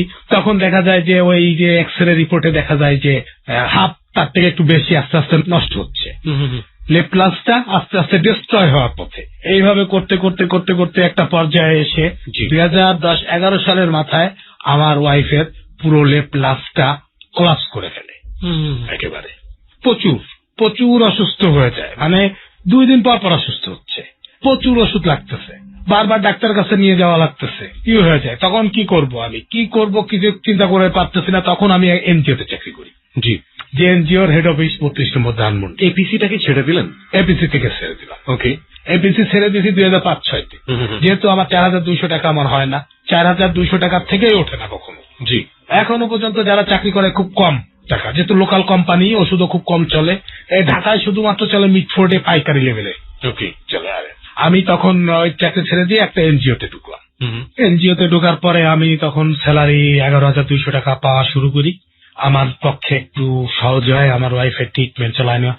আমি একটা কথা বলতে গেলে কি, যে আমি যা আয় করতেছি, আমার কোনো সঞ্চয় নেই, উল্টে আমার দেনা করতে হচ্ছে। কারণ এদিকে আমার বাচ্চা অসুস্থ, মাথায় টিউমার, এদিকে বাচ্চার পড়ালেখা, এদিকে আমার ওয়াইফের অসুস্থ, মানে কি অসুস্থ, সে জটিল, লেফট ক্লাস করে গেছে একেবারে। ডাক্তারের কাছে নিয়ে গেলেই বলে যে নামাজ পড়ো না, আল্লাহ আল্লাহ করো। 2 দিন 1 দিন পর শ্বাসকষ্ট, জ্বর, প্রচুর জ্বর, 102-103 জ্বর উঠতেছে, এই করতেছে, মানে কোন একটা এমন যে পরিস্থিতি এটা শিকার হয়ে যাচ্ছি যে চাকরিও তখন আমার একটা টালমাটাল অবস্থা। সত্য কথা বলতে কি, আমি যেহেতু অপরাধ স্বীকার করি, তখন আমি আরো কিছু অর্থনৈতিক অপরাধে জড়িয়ে যাই। যেটা বলছিলেন যে অর্থনৈতিক অপরাধে আপনি কিছুটা জড়িয়ে পড়লেন, আমরা একটু সিরিয়ালি জানতে চাই কিভাবে জিনিসগুলো আপনি করতেন। সিরিয়ালি বলি আমি, কি প্রিয়া ভাই, আমার যেহেতু ডেইলি তখন আমার ওয়াইফের 400-500 টাকা প্রায় ওষুধ লাগে, আমার বাচ্চার ওষুধ লাগে, এদিকে বাচ্চার পড়ালেখার খরচ লাগে, 11,200 টাকা ওই অঞ্চলে থেকে খেয়ে আমার হয় না। তখন আমি যেহেতু ম্যানেজার ছিলাম, তখন আমি বিভিন্ন আমার স্টাফদের কাছ থেকে ধার গ্রহণ করা শুরু করি। জি। এক। দ্বিতীয়ত অনেকে যে কিস্তিগুলা, যেহেতু একটা এনজিও ছিল, আমরা লোন প্রোগ্রাম ছিল আমাদের, যে কিস্তিগুলো অনেক সময় আমি নিজে কিস্তিগুলো নিয়ে আসতাম, সেগুলো জমা দিতাম না, সেগুলো দিয়ে আমি আমার পরিবারের ভরণ পোষণ বলেন, ওষুধ বলেন, বিভিন্ন কাজে লাগাইতাম। এইটা অল্প অল্প করে একটা পর্যায়ে, ওইখানে যে 2 বছর 2.5 বছর ছিলাম, একটা পর্যায়ে একটা বড় লেভেল যে দাঁড়ায় গেল। প্রায় 1 লক্ষ টাকা অডিট করে দেখা গেল যে 1 লক্ষ টাকা কোনো হিসাব মেলে না, ফিল্ড এবং অফিস লেভেল থেকে। ওকে, মেলে না। কিন্তু একটা দিকে একটু ছিল আমার জন্য, যেহেতু আমি যেটা আমার যে একটা পিএফ ফান্ড ছিল, পিএফ ফান্ডে আমার কিছু টাকা জমা ছিল, আর যেহেতু আমি একটা লোনে মোটরসাইকেল নিয়েছিলাম, যে মোটরসাইকেলে প্রতি মাসে আমার যে 1700 টাকা করে কাটতো, সেই 1700 টাকা করে যে মোটরসাইকেল লস ছিল, যে আমি যদি চাকরি ছেড়ে দিয়ে মোটরসাইকেল দিয়ে যাই তাহলে 70% আমাকে ব্যাক করবে টাকাটা, যে টাকাটা আমি মোটরসাইকেলের বিপরীতে দিয়েছি। আর পিএফ যে 1 লক্ষ টাকা আমি ধরা খাই, যেহেতু অডিট সেকশনে ধরা খাই। ধরা খাওয়ার পরে আমাকে জিজ্ঞেস করা হয় যে কি কারণে, তখন আমি সরাসরি আজকে যেভাবে বলতেছি, আমি আমার বসদের কাছে আমি এইভাবেই বলি যে আমার স্ত্রী অসুস্থ, আমার ওয়াইফ অসুস্থ, দেখেন আপনারা তো জানেন, আপনারা সবকিছুই জানেন। আমরা জানি, তো এইখানে আমি কভার করতে পারি নাই, কভার করতে না পারে তাই। তখন ঠিক হলো, ঠিক আছে, তাহলে আমাদের আপনার মানবিক কারণে আমরা হয়তো কিছুটা এই করতে পারি, কিন্তু অফিস ম্যানেজমেন্ট লেভেল তো চাকরিটা থেকে আপনাকে এই করতে রাখবে না। তখন আমি বললাম যে আপনাদের ডিসিশন আমি মাথা পেতে নিব। তখন উনি একটা ডিসিশন নেয়, হেড অফিস থেকে যোগাযোগ করে যে ঠিক আছে, ওর তো এই অবস্থা, ওর ওয়াইফের বাচ্চার অবস্থা সবকিছু আমরা জানি, যেহেতু আমার সাথে থাকতো এখানে, তারা সবকিছু জানতো, ডাক্তার ওষুধপাতি সবকিছু জানতো। সেহেতু এখানে আমাকে কি করা হলো যে ওর মোটরসাইকেলের যে টাকা আছে আর পিএফ ফান্ডের যে টাকা আছে, সেইটার সাথে ওর যে টাকাটা যে গড়মিল লেখা যাচ্ছে, এইটা অ্যাডজাস্টমেন্ট হওয়ার পরে কতটা বাকি থাকে, সেই বাকি থাকা পর্যন্ত ওকে চাকরিতে রাখো, এবং ওই চাকরি করে ও অর্ধেক বেতন দিবে ওকে, আর অর্ধেক দিয়ে অ্যাডজাস্ট করবে। যেহেতু কোনো, আগেই বলছি কিবরিয়া ভাই, কোনো প্রতিষ্ঠান লস করে না, লস করে ব্যক্তি, স্টাফ অথবা তার গ্রাহক। যাই হোক, আমি ওই 6 মাস আমাকে রাখা হলো মানবিক কারণে। 6 মাস দিয়ে আমি ওই যা বেতন পেতাম, আমাকে অর্ধেক বেতন দেওয়া হতো সংসার চালানোর জন্য মানবিক কারণে, আর অর্ধেক দিয়ে অ্যাডজাস্ট। যখন অ্যাডজাস্ট করা হলো তখন আমাকে চাকরিচ্যুত করা হলো। চাকরিচ্যুত হওয়ার পরে আমি তখন চিন্তা করলাম যে আমি তো অনেক বছর ম্যানেজারই করলাম, অনেকে তো এমএলএম পর্যায়ে। ও একটা কথা বলে রাখি যে আমার এর ভিতরে আমি 2টা ট্রেনিং নেই পিকেএসএফ এর। পিকেএসএফ এর 2টা আমি ট্রেনিং গ্রহণ করি মাইক্রো ক্রেডিট ম্যানেজমেন্টের উপরে। আচ্ছা, মাইক্রো ক্রেডিট ম্যানেজমেন্টের উপরে 2টা ট্রেনিং গ্রহণ করি। ওকে, হ্যাঁ, এখানে আমরা দেখতে পাচ্ছি কম্পিউটারের উপরে, আমার কম্পিউটার এবং টাইপের উপরেও আমার ট্রেনিং থাকে। এটা 1994 সালের ঘটনা। হ্যাঁ, আমি সব ট্রেনিং আমি নিয়ে রাখি। দেখলাম আপনি যেগুলো বলছেন সব ঠিক আছে। যাই হোক, আমি তখন আমি চিন্তা করলাম যে আমি নিজেই একটা, যে বর্তমান যে কোঅপারেটিভ গুলা দেখেন আপনারা, এমএলএম ব্যবসা দৈনিক আদায়ের ভিত্তিতে, আমি নিজেই একটা সংগঠন আমি আবেদন করি সরকারের কাছে, সমবায়ের কাছে, যেটার নামটা আমি বলছি না। যাই হোক, আমি ওই একটা লাইসেন্স নিয়ে আমি ওই এমএলএম পদ্ধতিতে আমি ব্যবসা শুরু করি। আমার কিছু, আমার বড় ভাই, যে সৎ ভাই, আমার আপন ভাই আমাকে আজ পর্যন্ত কোনো হেল্প করে না এই পর্যন্ত, সে এলটিডি ইঞ্জিনিয়ার। আমার বড় ভাই যে সৎ, সে হেল্প আমাকে করছে, সে আমাকে কিছু বই দেয়। আর কোঅপারেটিভের একটা মূল ব্যবসা আজকে আমি বলে দেই, আজকে আমার মাধ্যমে আপনারা জেনে নেন, কোঅপারেটিভের ব্যবসা যারা করেন কেউই পকেটের টাকা খাটান না, জনগণের টাকা দিয়েই জনগণের ব্যবসা, জনগণের ওই যে লোকের কাছ থেকে টাকা যে সঞ্চয়, বিভিন্ন প্রোগ্রাম থ্রো করে টাকাগুলো এনে ওদেরকেই লোন দিয়ে ওদের কাছ থেকে লাভ নিয়ে এই কোঅপারেটিভ গুলো চলছে। ওকে, শুধু কোনো কিছুই লাগে না, নিজের কোনো পকেটের টাকা লাগে না। ওই যে প্রথম 2 মাস বলে যে 2 মাস পরে লোন পাবেন আপনি সদস্য হওয়ার পরে। তো একটা হিসাব করেন কিবরিয়া ভাই, যদি আপনি 200 সদস্য প্রতিদিন সর্বনিম্ন 10 টাকা করে নেন, প্রতিদিন 2000 টাকা করে হলে 1 মাসে আসে 30 দুগুণী 60,000 টাকা, 2 মাসে আসে 1,20,000 টাকা। আপনি যদি 2 মাস পরে 3জন 4জন করে লোন দিতে থাকেন আর ওই লোন রিকভারি করতে থাকেন, তাহলে কিন্তু আপনার কোনো টাকা, নিজের কোনো ইনভেস্টমেন্ট লাগে না। আচ্ছা, এটা জনগণের টাকায় যার কাছ থেকে সঞ্চয় নেওয়া হচ্ছে তাকেই আবার লোন দেওয়া হচ্ছে, এবং সেই লোনের তার কাছ থেকেই লাভ নেওয়া হচ্ছে। ওকে, সঞ্চয়ের লাভ দেওয়া হচ্ছে ন্যূনতম মানে বলা গেলে লাভ ওটা বলা যায় না, 0.002% হিসাবে আসে, যেটা micro credit management authority, micro credit অথরিটির যে নিয়ম আছে যে সঞ্চয় যারা করেন তাদের যে প্রফিট দেওয়া হয় বছরে 5%, যেটা সেই হিসাব করলে মানে A to প্লাস জেড 12 মাসের যোগফল দিয়ে 0.002 গুণ করলে যে টাকাটা আসে সেটা। কিন্তু আপনি লাভ করতেছেন ডেইলি, আপনি 5,000 টাকা দিলে 3 মাসে আপনি পাচ্ছেন 5,650, 3 মাসে 650 টাকা আপনি পাচ্ছেন। কিন্তু ওই 5,000 টাকা ডেইলি যে কিস্তি আসতেছে 50 টাকা, ওইখানে লাভ করে ওই টাকাটা আবার খাটাচ্ছেন, ওই টাকাটা আবার ডেইলি লাভ আসছে। তার মানে দ্বিচক্র না, মানে এর হিসাবের বাইরে। হিসাব করতে গেলে মানে আপনারা মাথায় হাত দিয়ে বসবেন যে what is cooperative, what is MLM ব্যবসা, এই ব্যবসা কিভাবে মানুষ করে, কিভাবে শোষিত হচ্ছে। জি, ঠিক আছে, আমরা এই প্রসঙ্গে বরং নাই যাই, আমরা আপনার মতামতের জায়গা থেকে বরং আপনার জীবনের যে জায়গাগুলো আছে সেই জায়গাগুলোতে আমরা একটু আসতে চাই। আপনি বললেন যে আপনি একটা এনজিওতে কাজ করতে গিয়ে আপনি সেখানে এক ধরনের অনৈতিক কাজ আপনি করেছেন এবং সেটার জন্য তারা আপনাকে এক ধরনের পেনাল্টি দিল, তারপর কি হলো? আমি ওইখান থেকে চলে আসলাম, চলে আসার পরে আমি কোঅপারেটিভ ব্যবসা করলাম। কোঅপারেটিভ ব্যবসা আমি যখন করতেছি তখন আমার বাচ্চার সমাপনী পরীক্ষা, আমি আগেই কার্ডটা আমার বাচ্চার এবারে এখানে পড়তো, সমাপনী পরীক্ষা চলে আসলো, 5 ক্লাস 5 সমাপনী পরীক্ষা। ওকে, সমাপনী পরীক্ষা দিল।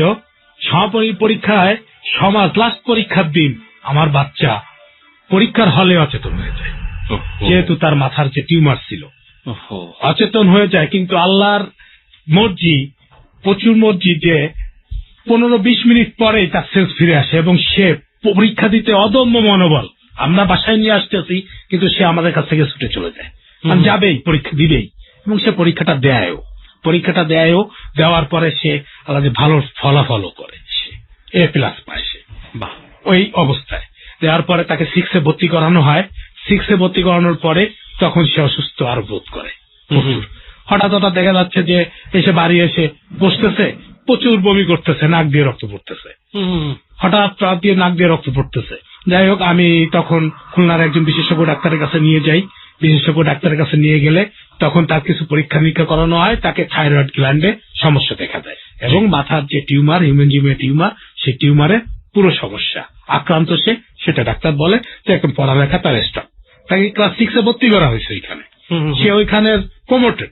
কিন্তু তখন আমি আমার জীবনে যে স্বপ্ন, আমার সবকিছুই শেষ হয়ে গেছে, এখন আমার বাচ্চাটা এই অবস্থা হবে। তখন আমি আমার সমস্ত ব্যবসা আমি গুটায় ফেলে আমি ঢাকায় চলে আসলাম আমার বাচ্চাকে ট্রিটমেন্ট করানোর জন্য।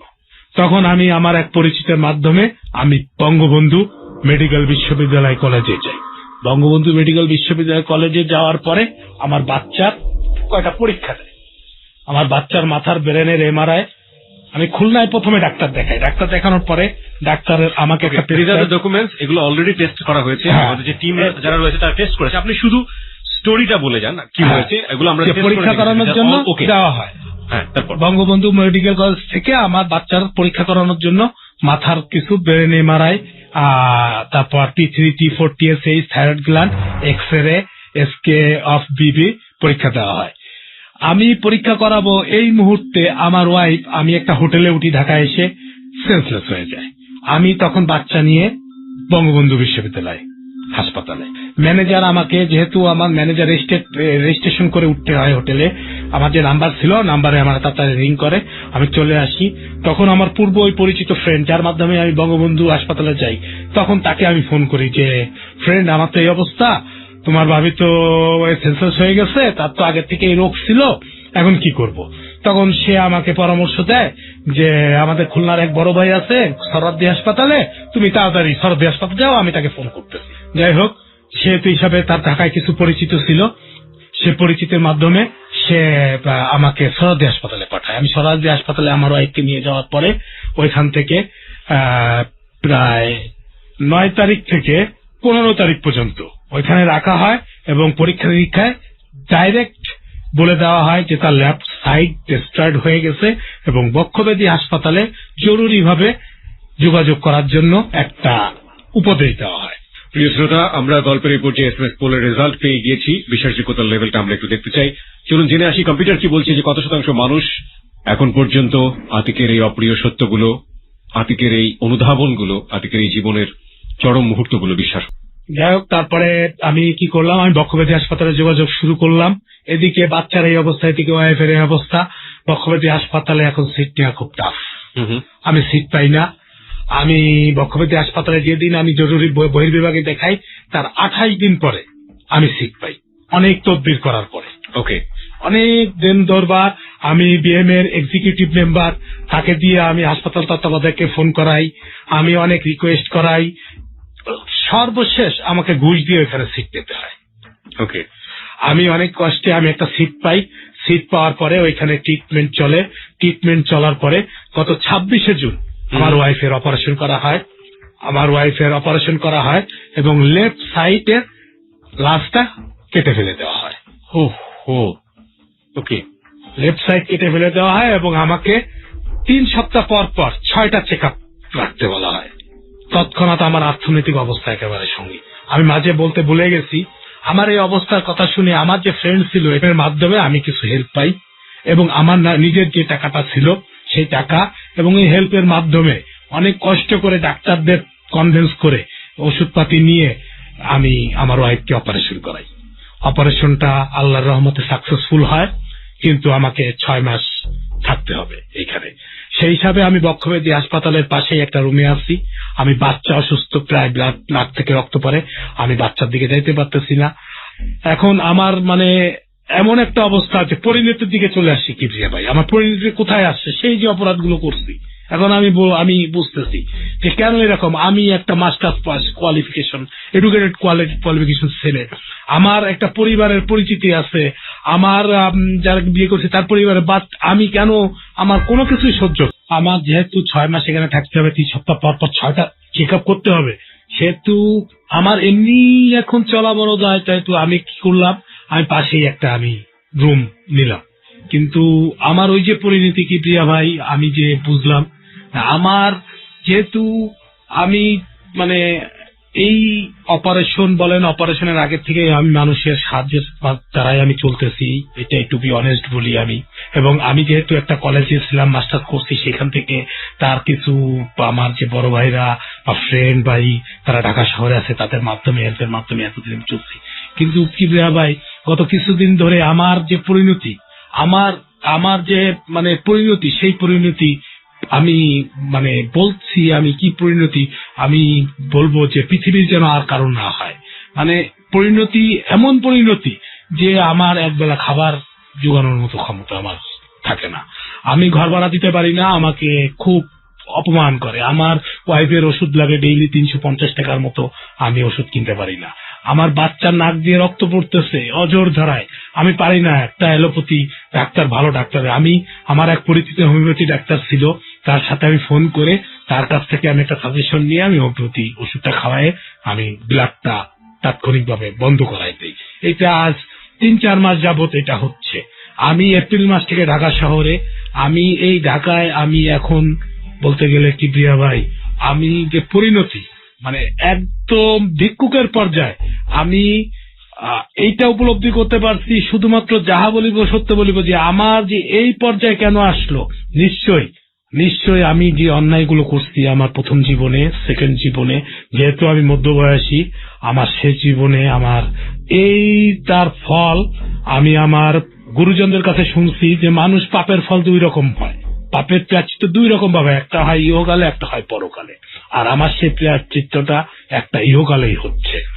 আপনাকে মনে পড়ে যে এই ভদ্র মহিলাটি কোন একদিন আগে আপনাকে একটা অভিশাপ দিয়েছিল যে 2000 টাকার জন্য কোন একটা সময় আপনার বিবেকের জায়গাটিতে? এইটা আপনার যা বলিব সত্য বলিব, গত 2-3 মাস ধরে যখনই শুনি তখনই আমার ওইটা আমি ওই রাতে ঘুমাইতেই পারি না কি প্রিয়া ভাই। শুধু ওই কথাটা, ওই যে আমার ফ্রেন্ডের আমা বলছিল যে তুই পথে নামবি, তুই যত বড়ই হইস না কেন, তুই যত বড়ই জ্ঞানী হইস না কেন, তো ফ্যামিলি তুই পথে নামবি, তুই বউ বাচ্চাকে নিয়ে তুই করবি। আমি ওই দিন রাত তো পরের কথা, পরের দিনও আমি কোনো কাজ, স্বাভাবিক কর্মকাণ্ড করতে পারি না। এবং লাস্ট পর্যায়ে আমি আপনাদেরকে SMS করি আমি আসতে চাই, আমি আর টিকে থাকতে পারি না। আমি ক্ষুধার জ্বালা যন্ত্রণা আমি টিকতে পারি, আমি মানুষের অপমান গঞ্জনা লাঞ্ছনা আমি সহ্য করতেছি সেটা পারি, কিন্তু আমি বিবেকের তাড়নাটা আমি সহ্য করতে পারতেছিলাম না গত কিছুদিন ধরে। আপনার কাছে আমার শেষ প্রশ্নটা হচ্ছে যে এই যে আপনার আত্মিক উপলব্ধি, এই যে আপনার মানবিক বোধ যেটা জাগলো জীবনের এ পর্যায়ে এসে, আপনার জীবনের শ্রেষ্ঠ দুটো জায়গা, একটা হচ্ছে আপনার স্ত্রী এবং আপনাদের সন্তান, দুজন মানুষই সৃষ্টিকর্তা প্রদত্ত একটা জটিল রোগে আক্রান্ত। আপনাকে যদি ক্ষমা চাইতে বলি যে আপনার অপরাধের জন্য, আপনি কার কাছে ক্ষমা চাইবেন? আমি ক্ষমা চাবো আমি যে সকল মানুষের কাছে অপরাধ করেছি, আমি যাদের গাড়ি পুড়িয়েছি, যে সমস্ত ওই সময় নিশ্চয়ই আমি তাদের গাড়ি পুড়িয়েছি, ওই অপরাধে তার চাকরি হয়তো ছিল না, বা ওএসডি হয়েছে, যা বা ট্রান্সফার হয়ে গেছে, যেহেতু সে দায়িত্ব পালন অবহেলা, তাকে দেখানো হয়েছে দায়িত্ব পালন অবহেলা, সে সাপার্ট, তার পরিবার সাপার্ট হয়েছে, তারও পরিবার বাচ্চা হয়তো সাপার্ট হয়েছে, তারও ওয়াইফ সাপার্ট হয়েছে। আজকে ওই সব লোকের কাছে আমি 2 হাত জোর করে ক্ষমা চাচ্ছি, আমার ওই ফ্রেন্ডের কাছে, ফ্রেন্ডের মার কাছে আমি 2 হাত জোর করে ক্ষমা চাচ্ছি। আমিও যে সমস্ত লোকের ওই যে টাকা আমি এনজিওতে চাকরি করাকালীন টাকা আত্মসাৎ করছি, আমি ওই সমস্ত লোকের কাছে হাত জোর করে ক্ষমা চাচ্ছি। প্লিজ আপনারা আমাকে ক্ষমা করে দিন, আমি পারছি না, আমি এই পরিণতি আর টানতে পারতেছি না। আমি আজকে এখানে আসছি, আমি কি পর্যায়ে আসছি আমি যদি আপনাদের বলি, টু বি অনেস্টের জায়গায় বলি, আমি এমন একটা কাজ করে আসছি, মানে আমি এখানে আসবো বলে, সেটা আসতেই হবে বলে আমি লাস্ট পর্যন্ত আমার ওয়াইফের আমার নাকেরটা আমি এক জায়গায় দিয়ে আমি কিছু টাকা নিয়ে আমি একটা আমার বাচ্চাটা একটু যে জায়গায় থাকি, যে বাড়িওয়ালার একটা কল ভেঙে ফেলছিল বলে সেই কলটা 3 দিন কিনতে পারিনি, আমি সেই কলটা কিনছি আর আমি এখানে আসছি। মানে আমার এখন এমন পর্যায়ে যে আপনারা যদি আমাকে মাফ না করে দেন, কারণ আমি আমার ওই বাচ্চার দুরবস্থা, আপনারা আমাকে মাফ করে দেন। আপনারা আমাকে মাফ করলে আল্লাহ আমাকে মাফ করবে, আল্লাহ মাফ করলে আমার ওয়াইফ সুস্থ থাকবে, আমার বাচ্চাটা সুস্থ করতে পারবো। আর একটা কথা বলি, আমি আমার মতো যারা আছেন, প্লিজ, রাজনীতি কিছু দেয় না, আমাকে দেয়নি। 500 জন যদি করে 2 জনকে দেয়, 498 জনকে দেয়নি, আমি বাস্তব জীবনে দেখছি। আমার সাথে জড়িত রাজনৈতিক জীবনে অনেককে অকাল মৃত্যুতে, অস্বাভাবিক মৃত্যুতে তার করুণ পরিণতি হয়েছে। হয়তো আমারও কপালে ছিল, কিন্তু আল্লাহ হয়তো কোনো ভালো কাজের জন্য আমাকে রাখছে। আপনারা এই জায়গায় যে না, আমি যে কাজগুলো করছি এর থেকে হয়তো আরো অনেক কাজ আপনারা করেন, আরো ডানে বায়ে অনেক কাজ আছে করেন না, এর পরিণতি ভালো হবে না। আমি দেখছি 10টা টাকা যদি আমি অবৈধভাবে আনছি, 10টা টাকার জন্য আমার 10,000 টাকা গেছে। আর এখন আমার পুরো জীবন, আমার টোটাল আমি ওই শরিকীয় সম্পত্তিতে আছে, সেটাও এখন বিক্রি করা প্রায় শেষ। মানে আমার যে ভাইদের কাছে টাকা নিতে নিতে নিতে সে জায়গাও আমার শেষ। আমার ঘরে আমি প্রচুর, আমার ফার্নিচার ছিল সব শেষ, আমার কিচ্ছু নাই। আপনারা শুনলে অবাক হবেন, আমার মাথার বালিশ নাই, আমার করুণ পরিণতি। আমি প্লাস্টিকের বাটি মাথায় দিয়ে এখন ঘুমাই, ফ্লোরে ঘুমাই, আমার শোয়ার খাট নাই। আমি 3 বেলা ঠিক মতো আমার ওয়াইফকে বাচ্চাকে খেতে দিতে পারি না, ট্রিটমেন্ট করাইতে পারি না। প্লিজ অসৎ কাজ থেকে সরে আসেন, ভালো থাকবেন। ডাল ভাত খান। এখন আমি যেমন 2 বেলা 3 বেলা না খেয়ে 1 বেলা ডাল ভাত খাচ্ছি, আর তখন আমি খাইতাম পোলাও মাংস খাইছি অনেক অন্যায় করে, ভালো নেই, ভালো ছিলাম না। প্রিয় শ্রোতা, অপ্রিয় সত্য উদ্ঘাটন এ পর্যায়ে শেষ হচ্ছে, কিন্তু আমরা প্রথমেই বলে নিয়েছিলাম যে আজকে এক্সপার্ট প্যানেলে আমাদের সঙ্গে আছেন বিশিষ্ট কলামিস্ট এবং রাজনীতি বিশ্লেষক আমাদের অত্যন্ত শ্রদ্ধেয় সৈয়দ আবুল মকসুদ। এই পর্যায়ে আমরা ফোনে তার কাছ থেকে পুরো অপ্রিয় সত্য যেটা শুনলেন আপনারা এবং তিনিও শুনেছেন, তার যে কমপ্লিমেন্ট রয়েছে, তার যে মন্তব্য রয়েছে, সেটা আমরা শুনবো। হ্যাঁ, আমরা ফোনে চলে যাচ্ছি। আপনি তো শুনলেন, তো কি বলার আছে আপনার? এই মানুষটিকে দোষ দেওয়া যায় না, এটা আমাদের সমাজের সামগ্রিক অবস্থা এর জন্য দায়ী। কারণ তাকে তৈরি করেছে এই সমাজ, একজন অপরাধী অথবা এই ধরনের যখন তার জীবন যখন এইভাবে নষ্ট হয়ে যায়, নষ্ট হওয়ার পিছনে সে নিজে দায়ী নয়, একেবারেই সে নিজে দায়ী নয়। এটা দায়ী আমাদের সমাজ, আমাদের রাষ্ট্র, আমাদের সমাজের নেতৃত্ব যাদের হাতে আছে, তারা এই মানুষটাকে এই পথে নিয়ে গেছে। সুতরাং তাকে দোষ দেওয়া যায় না। তারপরে উনি যখন বুঝতে পেরেছেন যে কাজটা ঠিক হয়নি এবং আজকে তার জীবন ব্যর্থ জীবন একটা, তার এই ব্যর্থতার দায়িত্ব সমগ্র সমাজে, তার ব্যর্থতার দায়িত্ব তাকে একেবারেই এটা দোষারোপ করা যাবে না। এবং এরকম তিনি একা নন, তার মতো এরকম শত শত, এটা আমরাও দেখেছি যখন আমরা ছাত্র ছিলাম, তারপরে আমরা দেখেছি যে সমাজের যে সমস্ত নীতিভ্রষ্ট মানুষ, এই মানুষটিকে আমরা নীতিভ্রষ্ট বলবো না, কিন্তু সমাজের নীতিভ্রষ্ট মানুষরা অন্যকে নীতিভ্রষ্ট করিয়ে তারা নিজেরা লাভবান হয়েছে।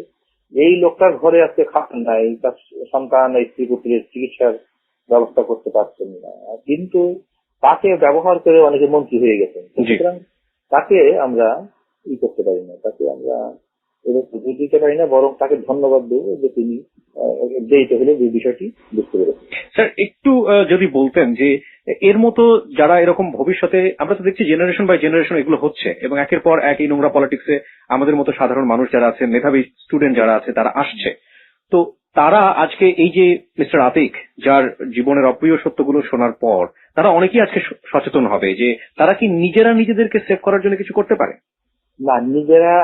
নিজেরাই যদি বুঝতেই পারে মানুষ আগে, এটা মানুষের পক্ষে ঘটনা ঘটে যাওয়ার আগে মানুষ ভবিষ্যতে কি হবে, আগামীকাল কি হবে বা আগামী বছর বা 10 বছর পরে কি হবে, সেটা কিন্তু মানুষ ওইভাবে বুঝতে পারে না। কিন্তু স্যার যখন বোমাবাজি করছে, যখন গাড়িতে আগুন দিচ্ছে, তখন ওটা তো ব্যবহার, এটা তো কোনো একটা মানুষের স্বার্থে এই কাজটা করা হচ্ছে। সেই লোকটি এমন একটি অ্যাটমসফিয়ার তৈরি করেছে এই তার ক্যাডারদের মধ্যে, যে ক্যাডার বুঝতেই পারছে না যে এটা একটা অত্যন্ত খারাপ, সেটা যদি বুঝতে পারতে পারেন করছে না। সুতরাং এই বুঝতে না পারার যে বিষয়টি, সেটা এটার জন্য গোটা সমাজের বিদ্যুতের ভিতর দিয়ে ওই একটা নষ্ট প্রক্রিয়ার ভিতর দিয়ে সমাজ এমন একটা জায়গায় এসছে যেখান থেকে এই লোকগুলোকে উদ্ধার করা, এটা সামাজিক জাগরণ। তারা এই ধরনের যারা মানুষ, তারা এক ধরনের ইনোসেন্স থেকে তাদের একটা খুবই নিরাপরাধ একটা ভাব তাদের মধ্যে। স্যার শুধুমাত্র শাস্তি দিয়ে কি এই অবস্থার পরিবর্তন সম্ভব? যারা এই ধরনের অপরাধ করছে তাদেরকে শাস্তি দিয়ে কি? একেবারেই না। এদের শাস্তি দেওয়ার, শাস্তি পাওয়ার কথা হচ্ছে যে এদেরকে যারা ব্যবহার করবে তাদের কাজেই আমাদের যে সমাজের যে ধারাটা চলে আসছে, আমাদের এই নষ্ট রাজনীতি, এই যে ভোগবাদী সমাজ এবং স্বার্থের জন্য একটা এই ধরনের সরল মানুষকে ব্যবহার করা, এই জায়গাগুলোতে যদি আঘাত না করা যায়, এই জায়গাগুলোর বিরুদ্ধে যদি সোশ্যাল একটা মুভমেন্ট গড়ে না তোলা যায়, তাহলে এই ধরনের ঘটনা আরো ঘটবে, এর মতন ভিকটিম আরো হবে। স্যার এই যে আতিক আজকে এসে একটা অনুষ্ঠানে তার জীবনের অপ্রিয় এই সত্যগুলো এবং এই যে অপরাধগুলো লাখো মানুষের সামনে স্বীকার করলেন, এই ব্যাপারটিকে আপনি কিভাবে দেখেন? এই যে তার যে স্বীকারোক্তি, আতিকের স্বীকারোক্তি, এই স্বীকারোক্তির খুব প্রয়োজন আছে এবং এই স্বীকারোক্তি থেকে তার যে বয়সে এই ধরনের কাজ তিনি করেছেন, সেই বয়সের ছেলে মেয়ে এখন যারা আছে তাদের অনেক কিছু শেখার আছে। তাদের অনেক বয়সে এই যে বোমাবাজি, রাস্তাঘাটে পিকেটিং ইত্যাদি করেছে, এখনো তার মতন হাজার হাজার আতিক এইগুলি করছে, আর তাদের শেখার আছে। সুতরাং তার এই স্বীকারোক্তির খুব বেশি মূল্য আছে সমাজকে যদি আমরা সংশোধন করতে চাই। পরিশেষে স্যার আপনার কাছ থেকে জানতে চাইবো, যাহা বলিব সত্য বলিব এমন একটি অনুষ্ঠান যেটা মানুষের জীবনের ভুলগুলোকে সামনে আনতে চায় এবং ভুলগুলো করার ফলে মানুষ যে কতটা ক্ষতিগ্রস্ত হয়েছে সেটাও তুলে ধরতে চায়। এরকম একটি অনুষ্ঠানকে আপনি আপনার জায়গা থেকে কিভাবে মূল্যায়ন করেন? এই ধরনের অনুষ্ঠান হওয়া দরকার, কারণ মানুষ যদি তার এই ভুলগুলি যদি ঠিক মতো তুলে ধরতে পারে, তাহলে ভবিষ্যতে তার মতন ছেলে মেয়েরা ভুল কম করবে। সেজন্য এই অনুষ্ঠানের প্রয়োজন আছে। স্যার আপনাকে অনেক অনেক ধন্যবাদ আপনার মূল্যবান সময়